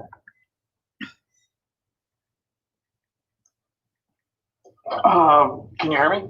Go ahead, Bruce. Good evening. I am Bruce Peterson, a fourth generation owner of Rio Grande Company, and have worked there over 44 years, and a lifelong resident of Denver, residing at 928 South High Street currently. Our company was founded in 1893 and has operated in Denver since, and is the owner with me of a 10-acre active industrial site just southeast of the property, the zoned property. The businesses that operate on our site are industrial with fabrication, manufacturing, and trucking. This use generates industrial traffic. Our concern is the close proximity of industrial and residential uses from the added traffic of the proposed 450-unit apartment complex just northwest from us. We communicated via letter and spoke briefly at the planning board meeting. We also submitted a letter to the LUTIC meeting detailing concerns and submitted a letter to council prior to this meeting. Well, we have spoken to developers several times. One of our main concerns is the impact of the proposed signal at Santa Fe and Bayard on our and others' existing movements. We hired transportation consultant Matt Brown with Stolfus and Associates to review the transportation mobility study provided by Kimley Horn and Westside Development. We reported our findings in our letter to council. Matt Brown is also going to be highlighting traffic concerns today. The area has been industrial for a long time. Businesses built up around the railway and grew in this area as the city did. Not all the industries moved out with the growth. There are a large number of industrial businesses in the Baker neighborhood. These businesses rely on maneuvering successfully in the area as they currently do. Traffic around 50 South Calumet is bordered by two major three-lane one-way streets, Calumet on the west and Santa Fe on the east. Bayard is on the south, and just further south is the mainline track for the BN and UP Railroad. This creates a complicated set of conditions. Our businesses need good access as currently configured so that we can facilitate 250 to and from trips daily. We understand much of the project design is not final at this point, and if this project is approved, the site development plan process will begin and finish the detailed plan. We want to have a voice and play a role with the developer in the city concerning how the site development plan and the building design affect the important functions of our businesses. Thank you for your time. Thank you, Bruce. Next up, we have Adam Estroff. And you might need to, oh, there you go, Adam. Yep, hello. Hi, I'm Adam Estroff. I'm at 361 Elati. I live a couple blocks from this site, and I'm definitely excited to welcome new neighbors to our neighborhood. I think we are well placed to add additional residents. We're at a lower risk of displacement than some other surrounding communities. We have good access to public transit, as well as just being simply a mile and a half from downtown. I just walk to work. I think that this is a great site to add, both jobs and housing. So I hope you guys will vote to approve. Thank you very much. Thank you. Next up, we have Matt Brown. Good evening. My name is Matt Brown. I'm a senior transportation engineer with Stolfus and Associates, located in Greenwood Village. I've been practicing traffic engineer for over 25 years, and I'm a registered engineer in the state of Colorado. On behalf of the Rio Grande companies, I was asked to review the transportation mobility study that was prepared for the 50 South Calumet site. Based on that review, there are two topics that I'd like to highlight tonight. The first is in regards to the proposed traffic signal at the Bayard and Santa Fe intersection. And the second is just more generally regarding the industrial nature of traffic in the area. But I know I'm probably speaking to the choir here, but traffic signals do have consequences. They tend to increase average vehicle delays, stop for motorists, fuel consumption, and even potential for rear-end crashes. So we really need to be judicious in their application, and particularly along arterial roadways like Santa Fe, traffic signals are a precious commodity. Typically, we would not consider locating a traffic signal at a site driveway or even at an intersection with a local road, which Bayard Avenue is in this case. There are also 3 active rail crossings and other traffic signals near this intersection. It's really a pretty complicated scenario putting another traffic signal in the midst of all of what's going on. There are lots of engineering constraints and regulatory hurdles that will need to be overcome, not only with the city and county of Denver traffic, but also with the Railroad and the Public Utilities Commission, and those topics aren't really addressed in the study at this point. We also have some concerns with vehicle queuing. Not only will they potentially encroach on the track, but they also have the potential to block access points. For example, today, traffic from Bayard Avenue from the east has pretty much a free right turn movement when there are gaps in traffic to turn north onto Santa Fe. If the intersection is signalized and Bayard to the west is converted to a two-way, those right turn movements now have to wait behind vehicles stopped to cross the light, and as a result, vehicles will end up lining up along Bayard and potentially blocking driveways. And the study doesn't really address whether there are turn lanes or other improvements that are needed at the intersection to address those concerns. Sight distance also, as you're traveling northbound on Santa Fe, is not ideal in advance of the signal. There's a curve in the road. There's lots of visual clutter going on with overhead utilities. You've got the railroad crossing there. And so the visibility of the traffic signal or a traffic signal at that location would not be ideal. So we think during the SDP process, it makes sense to look at other site access or circulation concepts that avoid the need for a traffic signal at this location. Finally, I think it's important to acknowledge the industrial nature of the area and the need to accommodate large vehicles at intersections and access points.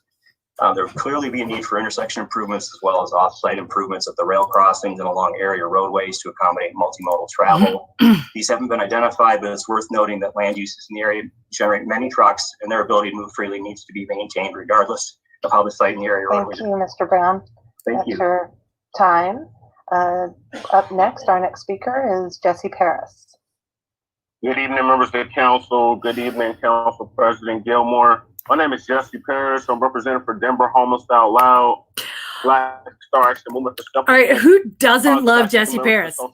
Change, as well as the Unity Party of Colorado and Mile High News. I love Jesse Paris. In 2023. I'm in favor of this rezoning because we need more affordable housing throughout the whole metro area. I just had a few questions. The first question is it true that only 10% of 450 units will be affordable between 60% and 80% AMI level? 2, was there a traffic study done for this rezoning? 3, was there a train study done for this rezoning? 4, how long is Amanda Sandoval and I agree on something right now. We are both super amused by this person. I mean, the time frame for that. So if someone could please answer those questions, I would greatly appreciate it. Thank you. Thank you, Jesse. Our last speaker this evening is Brian Loma. Brian Loma? What? Cut the plastic?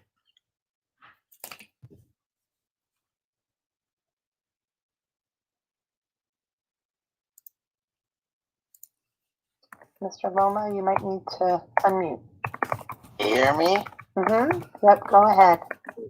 Hey, thanks. As I'm sitting outside of Melanated Mike Night instead of in a vacant city council chambers, I'm reminded that as we continue to develop areas, we're not effectively looking at the long-term impacts. Correct. We're not. I read through all the documentation, so I know there was a traffic study, and I see the train traffic. I see the train traffic there a lot. It's a congested area, one of the few industrial areas left in the city and county of Denver. And I'm really I'm concerned that we need affordable housing. But when we're looking at placing people next to trains and next to industry, that's not necessarily the best places for it. And for anybody to be living. And I'm just kind of really concerned about the idea that definitely looking at bike traffic, looking at the industrial traffic mixes that are going to be ending up in this intersection or in this zone as it's currently mapped out. It's concerning to me. While we recognize that we have to have places for people to live, not necessarily against this, not necessarily for this. I'm really concerned that as I read zoning regulations and we look at the park plans and stuff like that, we're not budgeting for the infrastructure of sustainability. And so definitely housing near bike pathways is something near the main train lines, something that we need and we need to consider more of. So this one's a little bit of a mix for me, but I know nothing's easy, but I'm really, really concerned. There's a lot of heavy traffic there. It's not the right place to put people. You're going to drive that industry out of town by if you don't do it right. That's right. That's all I got. Thank you. Great. Thank you, Mr. Loma. That concludes our speakers tonight. Questions from members of council? Councilman Clark, I was wondering if you're going to chime in since this is in your district, or you've got... I don't have any questions at this time. I would love to get in comments, but I see some other folks getting in, raising their hand for questions, but thank you. I mean, why would you say anything, Clark? It's not like you say anything ever. Councilwoman Ortega. Thank you, Madam President.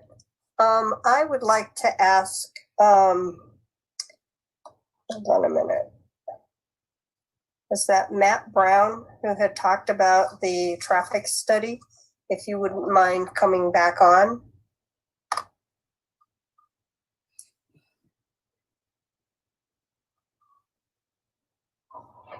Go ahead with your question, Councilwoman. We've got Matt back up. Thank you. Great. So, Mr. Brown, first of all, were you able to complete your comments? Because you ran out of time, and I just wanted to make sure if there were some other key points that you were able to get those across. I was very close. The last thing that I really wanted to emphasize was just the importance of being able to accommodate industrial traffic in this area. So as improvements are made for this site and off-site to accommodate the multimodal connections and so forth, that I just wanted to make sure that the industrial traffic was a part of the consideration. So the study that you did was independent. It was not, and it was done for Rio Grande. Was there already a study that was done by the applicant of the redevelopment that you looked at and compared your study to? Yeah, so, excuse me, the applicant retained a traffic engineer that prepared the transportation and mobility study for their project. And that's the information that I reviewed on behalf of the Rio Grande County. Okay. So I just find it fascinating that that's done prior to this application, yet again, this is an example for my colleagues of the level of detail that we don't get as part of these applications. And it's why some of us have advocated that we should go back to some of the things that. And we don't even know that it's really poor people. This one for sure, considering the area. That one in Cherry Creek, I don't believe it. Making a better informed decision on the requests that we're being asked to approve.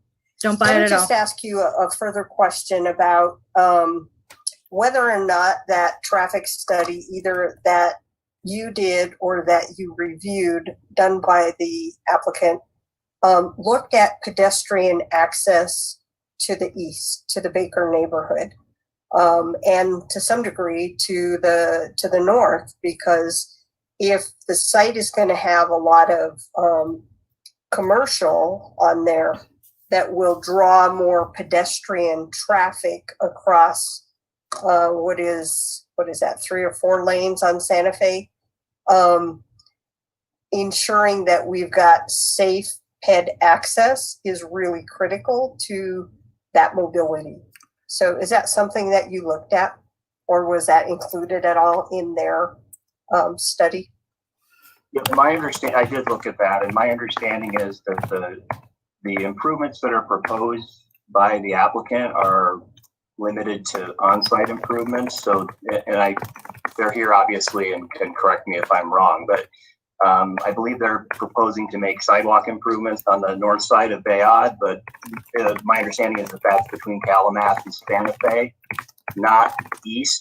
As you go east from Santa Fe towards the Baker neighborhood, obviously you have a lack of sidewalk and accessibility along that corridor. You also have the light rail crossing there that isn't an accessible crossing. And so that's what I'm referring to with respect to the need for additional off-site improvements, and that those being the industrial use of the area and traffic be considered in evaluating the appropriateness of those kinds of improvements. Like being able to turn big vehicles at corners and at intersections is something that my client in particular is interested in ensuring that isn't compromised as a result of any improvements that are made.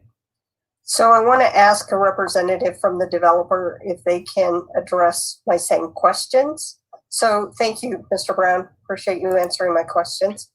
I'm not sure who the best person is that should address this, but I just wanted to ask about the PED connection,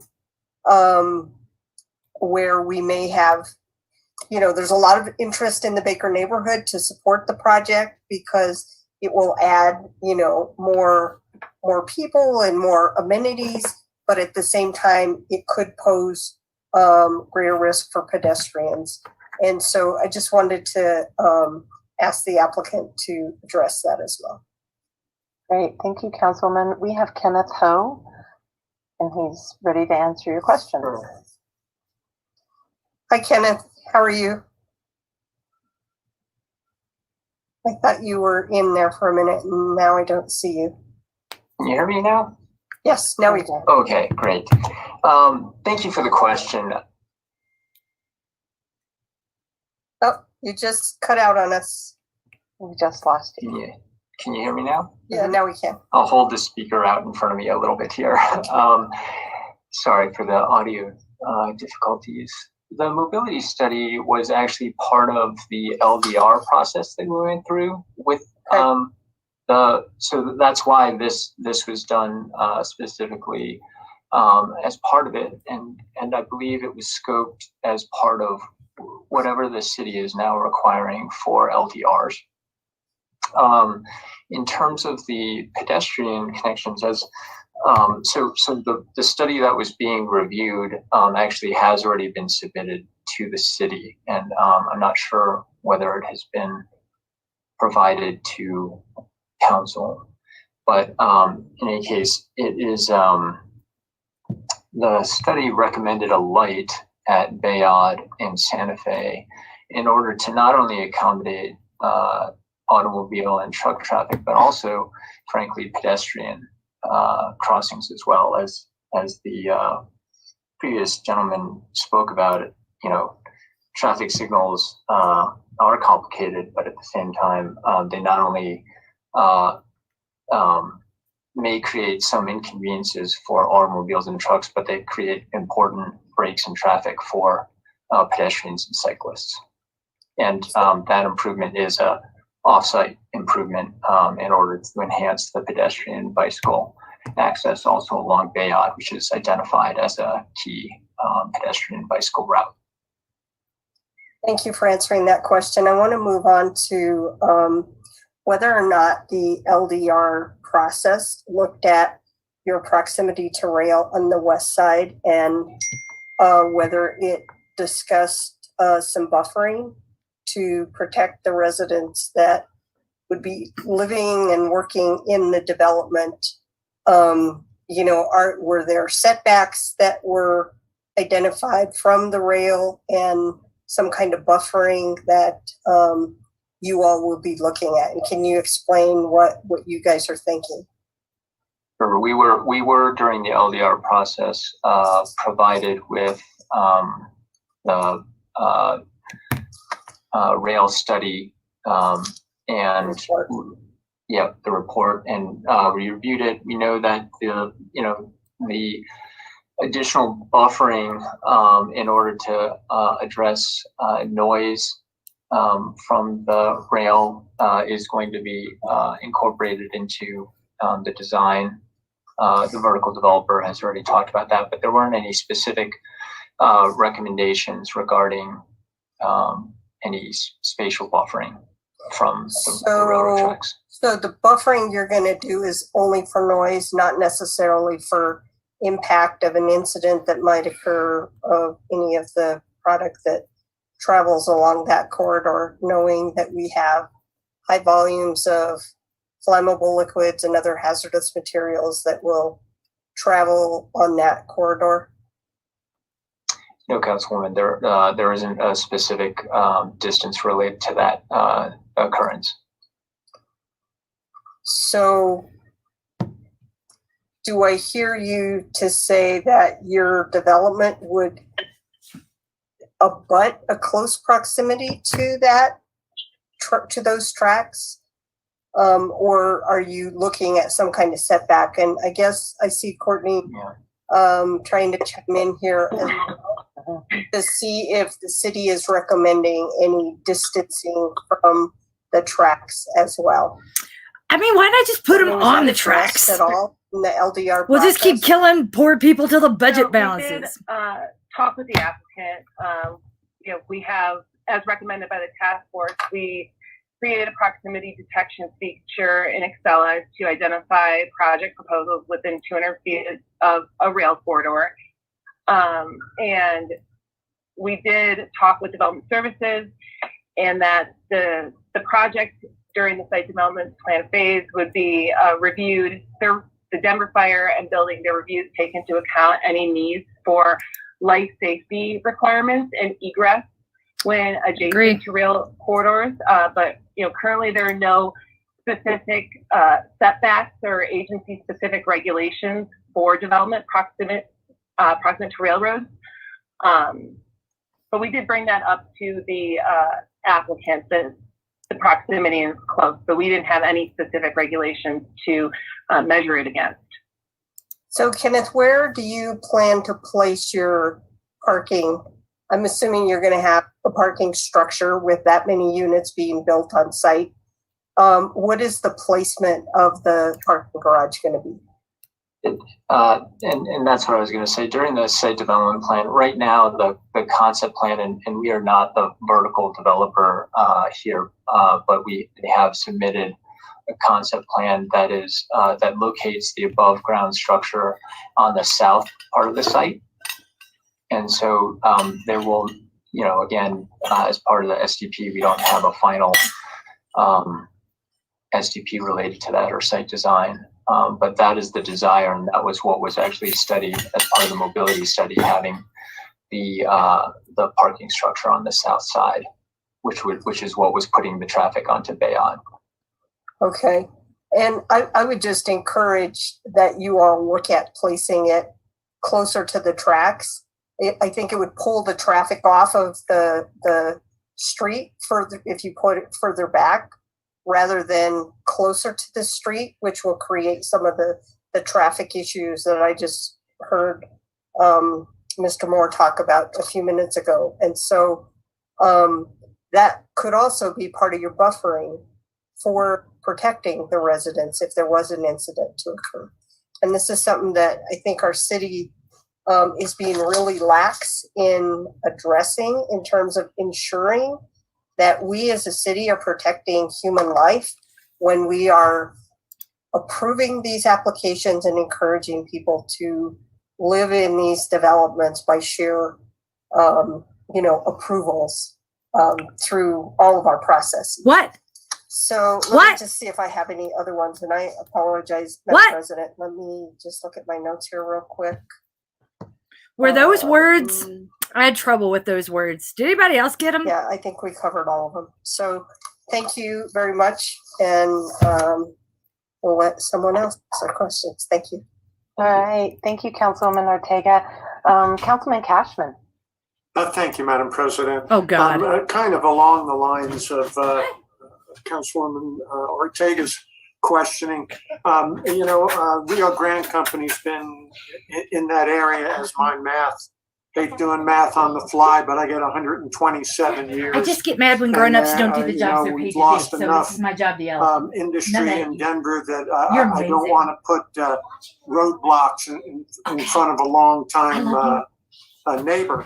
And so, the letters that they sent in, I thought were actually quite reasonable. They expressed their concerns and just asked to be involved in crafting a solution that works for everybody along the way. And so I guess I would ask Courtney and Mr. Ho both if you could comment on what your commitment is to involving Rio Grande in that discussion as things move forward.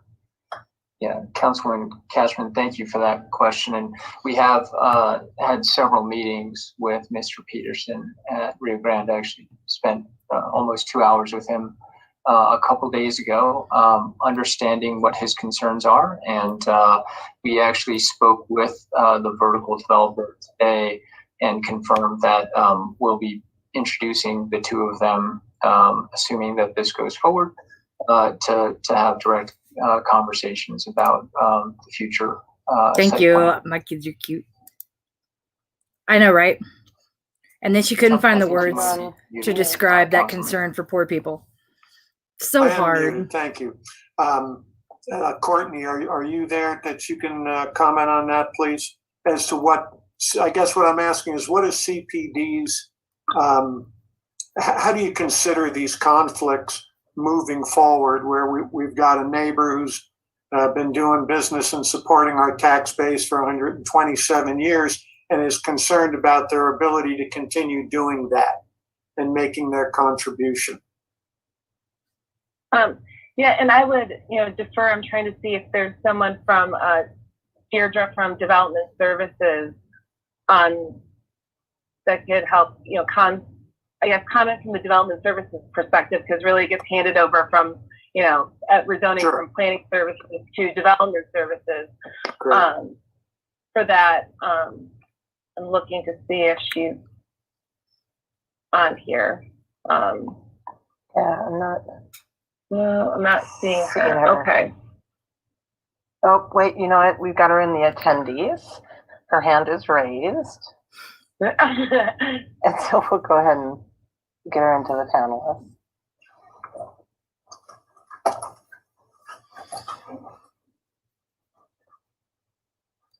All right. Deirdre, you might have to unmute yourself to answer Councilman Cashman's question, or if you need it reposed. Yeah, I would like it reposed. Thank you. I heard my name and then Okay. Thank you. If you could repost, thank you. Go ahead, Councilman. Yeah. So what I was asking, thank you for being here. We've got an industrial neighbor to this proposed project who's been in the neighborhood for over 125 years and has concerns. Is he a turtle? About maintaining their ability to continue doing business with hundreds of truck trips and auto trips a day. And I'm just wondering, as you look at a That'd be hard for a turtle. For this development, Is it Mitch how McConnell? much weight goes into something like that?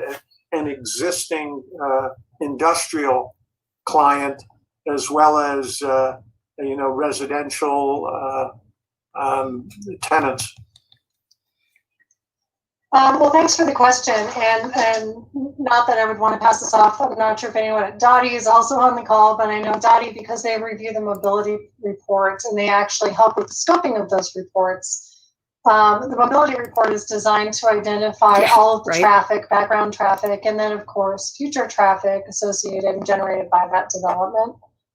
And so those mobility reports would take into account what is occurring with current traffic as associated with a current user. So a neighboring industrial user, anyone in that area within whatever the scope was, whether it was a quarter mile or 500 feet, whatever they decided was appropriate for that study.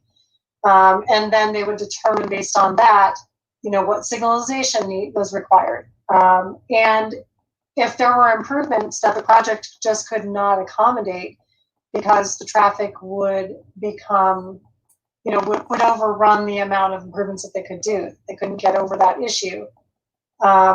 Then that, of course, could pose a problem for a project. But in almost every case, in cases like this, it's a smaller site. They've been asked to mitigate accordingly, and there would be a signal. And of course, they would be looking at where and Gilmore too. Look, she's got ink, crossing really great ink on her right arm. Whether there I've never are seen that additional before. lanes or turn lanes associated with new traffic being added to the existing counts. So that's kind of my CPD planner view of it. I'm sure that Dottie has even more, information they can provide that's provided during the administrative process of the site development plan review. Sure. But it is definitely taken into account during that process. The LDR, the framework specifically identified a mobility report as something that needed to be done prior to approval of any site development plan, just to understand the feasibility and make sure that we understood, if there were any particular key issues that the applicants needed to be aware of going into it. And obviously for them to know if there were really big red flags when it came to traffic. Okay, thank you very much. And I guess the last thing I would say, getting back to you, Mr. Ho, you said you met with Rio Grande for a couple of hours. You're introducing them to the vertical developer. I'd like a little stronger commitment on your part to continue to involve them in part of the dialogue. I know it's in cases like this, it's really a compromise situation. 2 heads better than 1, 3 heads better than 2 type of thing. Absolutely, Councilman. We've spoken with them on a number of times, and right now the vertical developer Camden also is a long-term holder, and so they know that they're actually going to be neighbors for a long time here. So I think that that kind of dialogue, as well as dialogue with the rest of the community. There were some, during the LDR process and during the community information meeting, the community had a very strong preference not locate the entrance and exit of the parking structure on the Ellsworth side, which is part of why we located down on the south side. And obviously other folks have other interests. I think that there's also a pretty high likelihood that this light will actually, when all is said and done, may actually facilitate some of the movements from Rio Grande site and make it easier for them to access Santa Fe going north from Bayonne, because of the traffic signal as well. But absolutely, we're happy to have further conversation. Since we aren't selling the entire site to Camden, we will also be neighbors for some time as well. So we look forward to being part of that conversation. All right, thank you, Mr. Ho. Thank you, Madam President. That's all I have. All right, thank you, Councilman Cashman. And we looked in the attendees and we looked for somebody from Dottie, but unfortunately we didn't have them in the meeting. So sorry about that, Councilman. Next up, we have Councilwoman Torres. Thank you, Madam President. Kenneth, I just wanted to make sure, one of the questions that I had when this came to Ludi was about connection to the Santa Fe Arts District, and just wanted to make sure that that connection was made and that there was some conversation there. Oh, you're muted still, Kenneth. Can you hear me now? Okay, great. Councilman Torres, yes, thank you very much for the question and for alerting us to the fact that we were part of the Santa Fe Arts District. I know that you're working on changing the R&O boundaries on the city website. We did reach out to Ms. Shayna Belton, the board chair, I believe, of Santa Fe Arts District, had both a meeting with her and then a presentation to the entire board. And based on that, we followed up with her, and she didn't have any specific concerns, but we also welcome continuing the dialogue with her and introducing her to the vertical developer as well. So thank you very much for that. Thank you for doing that. My only other question, and this we chatted about this a little bit at committee, but given Councilman Ortega's questions about orienting parking toward the south where the rail lines currently are, how would it impact your development or your plans for that property if in the future CDOT moves those lines and they end up on kind of the northeast corner of that property? Yeah, based on my understanding of the CDOT change, it would actually remove the lines from the south and southwest of our property and actually move it beyond our northwestern boundary. So if that change happens, then we would not be under any influence of that other than potentially how they do a grade separated track at all of the intersections to the east of us. And the plans are far from certain as to how all that will work.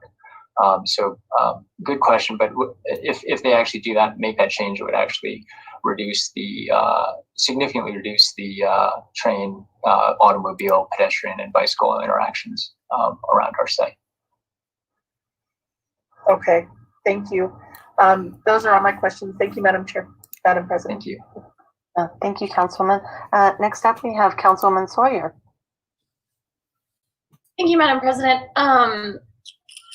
So I just need a little bit of clarification around the vertical developer who's, I guess, coming in next. So the agreements that you've got with hosts, Kenneth, do those run with the land then? Will those covenants be binding on the vertical developer as well? That's correct, Councilwoman. Those commitments are actually part of the, and Andrew can answer them as well, but they're part of the development agreement, and so it runs with title. But I don't know if Mr. Johnson wants to address that specifically. Andrew, do you want to jump in, or I feel like that was a good enough clarification, but if there's something else. Excuse me, I'm good. It's true, it runs with the land. It will be a covenant against the land. Perfect, thank you. Okay, and then just in terms of clarification around the zoning and the waivers. So there's no other, in our zoning code, there is no other way to do what you want to do here than without waivers. It's just my understanding that it is our goal in our zoning code, Courtney, to not use waivers in general, that the purpose was of our form-based zoning code was to do away with waivers as often as we can. So why are we doing waivers in this instance? Yeah, great question. And it is a complicated rezoning with a lot of different moving parts. Through the LDR process, it became clear that enhanced design was needed for this site based on community feedback. And so we use DO7 as something that we had an existing tool that we can use for these transitioning innovation flex districts, and that using this existing tool, we know that it might need to be customized a bit to fit in this specific location. And the applicant suggested 2 waivers. And those waivers we evaluated, and we felt that they, the policy was met that, a bridge to a future text amendment, or, in that thing that we don't know if we're specifically going to do, change the DO7, but we know that there is some issues. Yeah, you wouldn't know there are any sweeps happening tomorrow from watching City Council right now. The policy that we have for waivers in custom zoning. And you wouldn't know that the homeless are being swept into District 7 from the reactions of Joel and Clark, who seems to be playing a video game right now. I understand that it meets the policy that we have for custom zoning, but that doesn't explain why we're using custom zoning in the first place, really. So I guess, can you flesh that out a little bit for me? Yeah.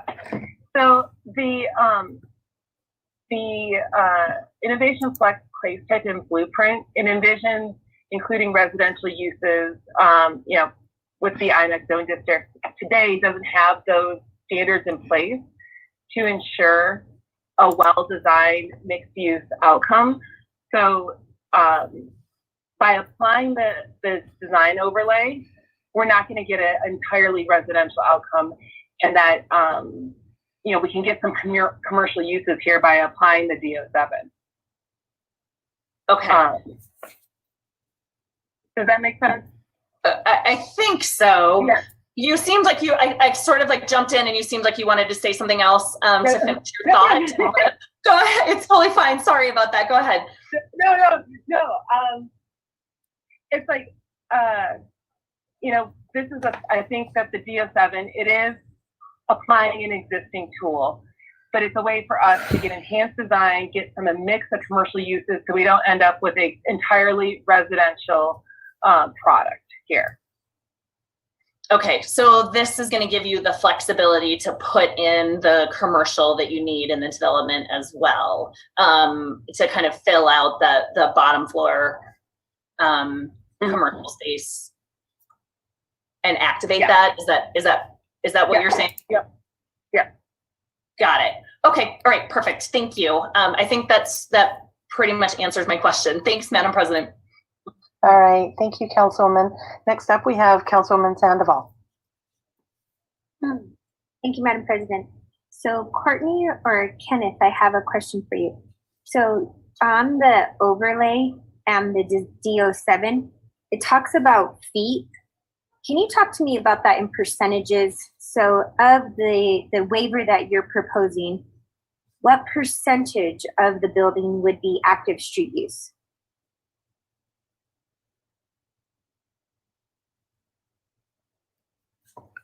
Ooh, there's some silence. Awkward. I am gonna need to do some quick math, Councilwoman. Oh no! Maybe Math with Courtney Sandoval. doing that as well. Okay. Yeah. Because I mean, I know you write the waiver in feet. I'm working on one for Tennyson, but percentages, people think percentages, not these feet that you're talking about. Well, I need to know the percentage that we're talking about here. People think of percentages. Is that really? Is that a thing? I think it's interesting here because in this, in this area, it's unique because both Santa Fe, CalMeth, and Ellsworth, based on the standards and the code, would likely be designated primary streets, and so that's why the DO7 has so much of that non-residential active street frontage that you see in Rhino. You wouldn't see 3 primary streets. It does that doesn't typically occur. Typically it's like 1, maybe 2. So it doesn't really account for the 3 primary streets. So the waiver is helping us apply this existing tool in this location. Under the standard, I think they would have to have normally about, 215 linear feet of non-residential active use. Is that correct, Kenneth? I think we did the math before. Yeah. Yep. And so it's going down to 185 feet. Yeah. So what's the average? So there has to be a formula. You would have had to do a formula, didn't you, Ken? Do a formula where like you're trying to meet a goal of how much of a building with how much active street use are you trying to get to? you trying to get to 40%? Are you trying to get to 50%? Are you trying to get to 70%? Trying to get in that sweet spot 60%? That's what I'm trying to figure out with this waiver. Because the reason I'm asking this is because I've never seen a design overlay have a waiver before. I've just seen a design overlay be redesigned and you implement a new DO8 or DO9. That's what we were told we're doing, and we've been working on Tennyson Street. So I'm trying to figure out where you're trying to get to on this active street use. Like, is it going to be 50%? What's the goal? So I believe it's a 400-foot block, and so the 185 feet would go to about 46%. Okay. And yeah, so that, and again, specific designs are going to be determined during the STP process. So a little under Stone Temple Pilots would be active street use. So then, is there a requirement, Courtney, in the design, the DO7, that talks about doors, like how many feet a new door should be, so that you don't have these big open spaces that don't get leased and don't have rent and so you keep them a little bit smaller, but then you can break them up as they go on. Do you understand what I mean? I think you probably understand. Yeah. We really need Stone Temple Pilot. Scott, why Johnson. Be very entertaining right now. In contact about the Berkeley Regis overlay, and I know that I think that the Berkeley Regis overlay that you've been working on with them will have a standard talking about a frequency of entrances. Correct. Is that what you're talking about? The DO7 doesn't have that standard, and I think that those smaller embedded neighborhood commercial areas that the Berkeley Regis design overlay will address, that rhythm and cadence of those entrances is important for those smaller embedded neighborhood commercial areas. But as I said, the DO7 doesn't have a design standard existing currently to address that. Okay. And then was it Ken or Courtney, was it through the LDR process that you decided that this site needed the design overlay, or was that something that you had thought about prior? That was through the LDR process. Okay, it was a recommendation through the LDR process. Is that what I'm hearing? Yeah. Okay. Okay, and then we care so much about the doors. You're right. How much of the homeless people getting swept tomorrow? Keep, and will you? It's cold. As a vertical developer. Hard to predict the future, Councilwoman Sandoval. Right now, we would hope to, of the kind of three main parcels, if you talk about the rectangle and the two triangles, we're looking probably at one of the triangles being something that we would hold on to and develop ourselves. It's hard to predict what the different markets are. We really actually had considered this site as potentially moving our offices to. Unfortunately, right now the office market is a little bit challenging, but we hope that will improve in the future. So we're still hoping to do that in the future. Okay. Thank you, Madam President. Thanks. All right. Thank you, Councilwoman Sandoval. We've got Councilwoman Ortega. You're back up in the queue. Yes, I am. One last question. So, Kenneth, I'm not sure if you would be the better person or Courtney to answer this question, but given that Santa Fe is a state highway, I would suspect that they would have to weigh in on adding a signal at that location.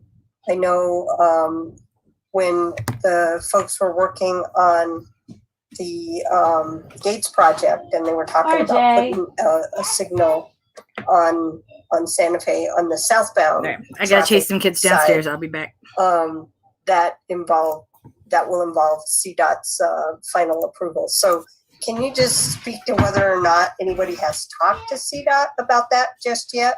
I know it's a little, it may be a little premature, but you at least want to know that going in, right? Whether or not that will be approved. So has anybody done that? Kenneth, you're muted, so if you're responding. Yeah, thanks again, Councilman Ortega. So we have spoken with CDOT, not specifically about this light. We were actually talking to them about some of their plans around the realignment of the railroad tracks. That's correct. Okay. And what, at least my understanding, and certainly Courtney, please correct me if I'm wrong. While this is a state highway, I believe that Denver actually has, in this section of it, because it's not part of that, I believe it's actually controlled by Dottie. Because they said that they are a referral agency, but they will not make that final. He suggested that it would not be their final decision here. But in any case, we have spoken with them. They're aware of it, and I think we included one of the letters that they had no opinion, but we hadn't gotten into that level of a site specific. But they would have to give final sign off, even though Dottie has some. Yeah, I think that's more of a city, but yeah, like I said, Courtney, can you clarify that? I think that they are a referral agency, and they will they'll get the application and they'll have the opportunity to review it. I'm not, in terms of who has the trump card or the ultimate authority. I couldn't speak to 100% certainty. Okay. If I may, I could add clarification to that. The CDOT jurisdiction actually ends at Alameda, so it's from Alameda. Okay. So this section is fully and entirely under Denver, City and County of Denver control. Got it.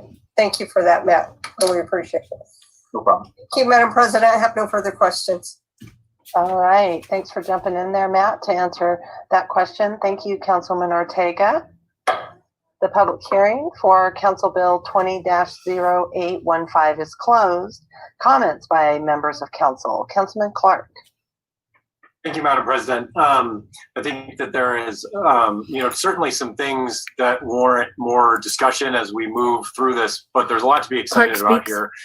For the community, this has been a vacant building that takes up an entire block plus some for over 5 years. And what we have through this process, and I love that this went through the LDR, is a new affordable housing plan. This gets deeper into the AMIs than the last one that we had in front of us, with 75% at 80% or less of AMI, an additional 40 units beyond the 7 that would have been required, and 25% of those will be 2 bedrooms and 25% 3 bedrooms, which are really, really critical and really missing in Denver as a critical need for affordable housing for families. We also have 10% open space. And I think that the walkability, the activation of the main floors, that's something that we have to deal with. We have a plan that we didn't even talk about here because it's a CDOT plan for Alameda, where the community was promised a bike ped bridge at Bayard to get across the Valley Highway and over to the South Platte River. That's going to land right there. We already have today Stranahan's, the Copperdoor Coffee Shop, Crazy Mountain Brewery. There's a barbecue place. There's a board game place that has takeout food, movement, climbing, and fitness. That's all over there on that side. And you have the entire community. People are already walking and biking across here. We have to plan for that. And I think we can do that in a way that works for our industrial partners. But the truth of this area is it is not all industrial anymore. There are places, breweries, places where people are going to grab a drink, a coffee, where people are walking, and we have to look at how do we get them across, a road that has really only been designed for cars and for cars to be going very fast. If we're really committed to Vision Zero, this is an area where we have to be doing that with or without this project, and this project helps catalyze some of the work that we need to be doing that we probably should have already done.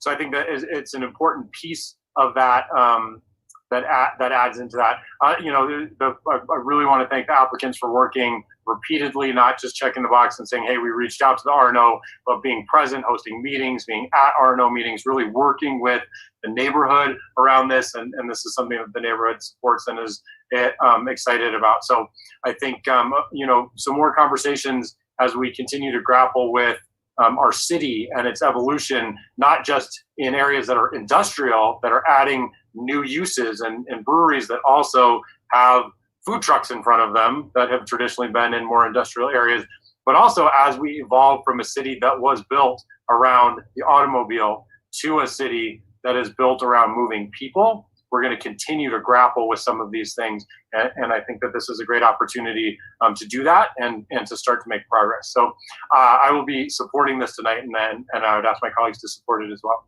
Thank you, Madam President. Thank you, Councilman Clark. And I will go ahead and add my comments that this rezoning passes all the criteria and the guidelines, and it's really exciting to finally see something happening on this site. And so I will be supporting it as well. Madam Secretary, roll call, please. Clark? Aye. Flynn? Aye. Herndon? Aye. Hines? Aye. Cashman? Aye. Kinich? Aye. Ortega? Aye. Sandoval? Aye. Sawyer? Aye.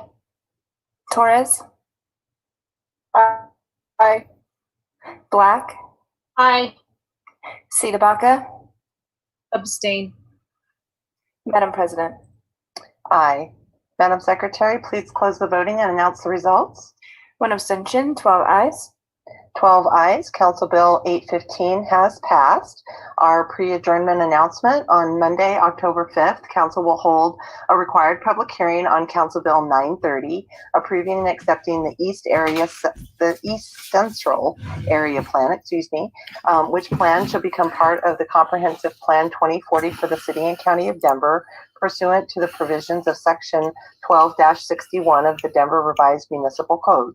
On Monday, October 26th, Council will hold a required public hearing on Council Bill 929, changing the zoning classification of 1290 William Street in Cheeseman Park. Any protests against Council Bill 929 must be filed with the council offices no later than noon on Tuesday, October 20th.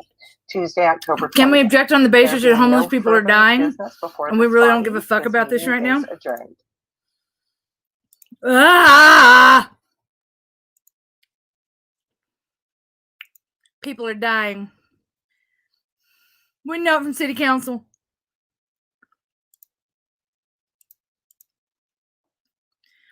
That was terrible.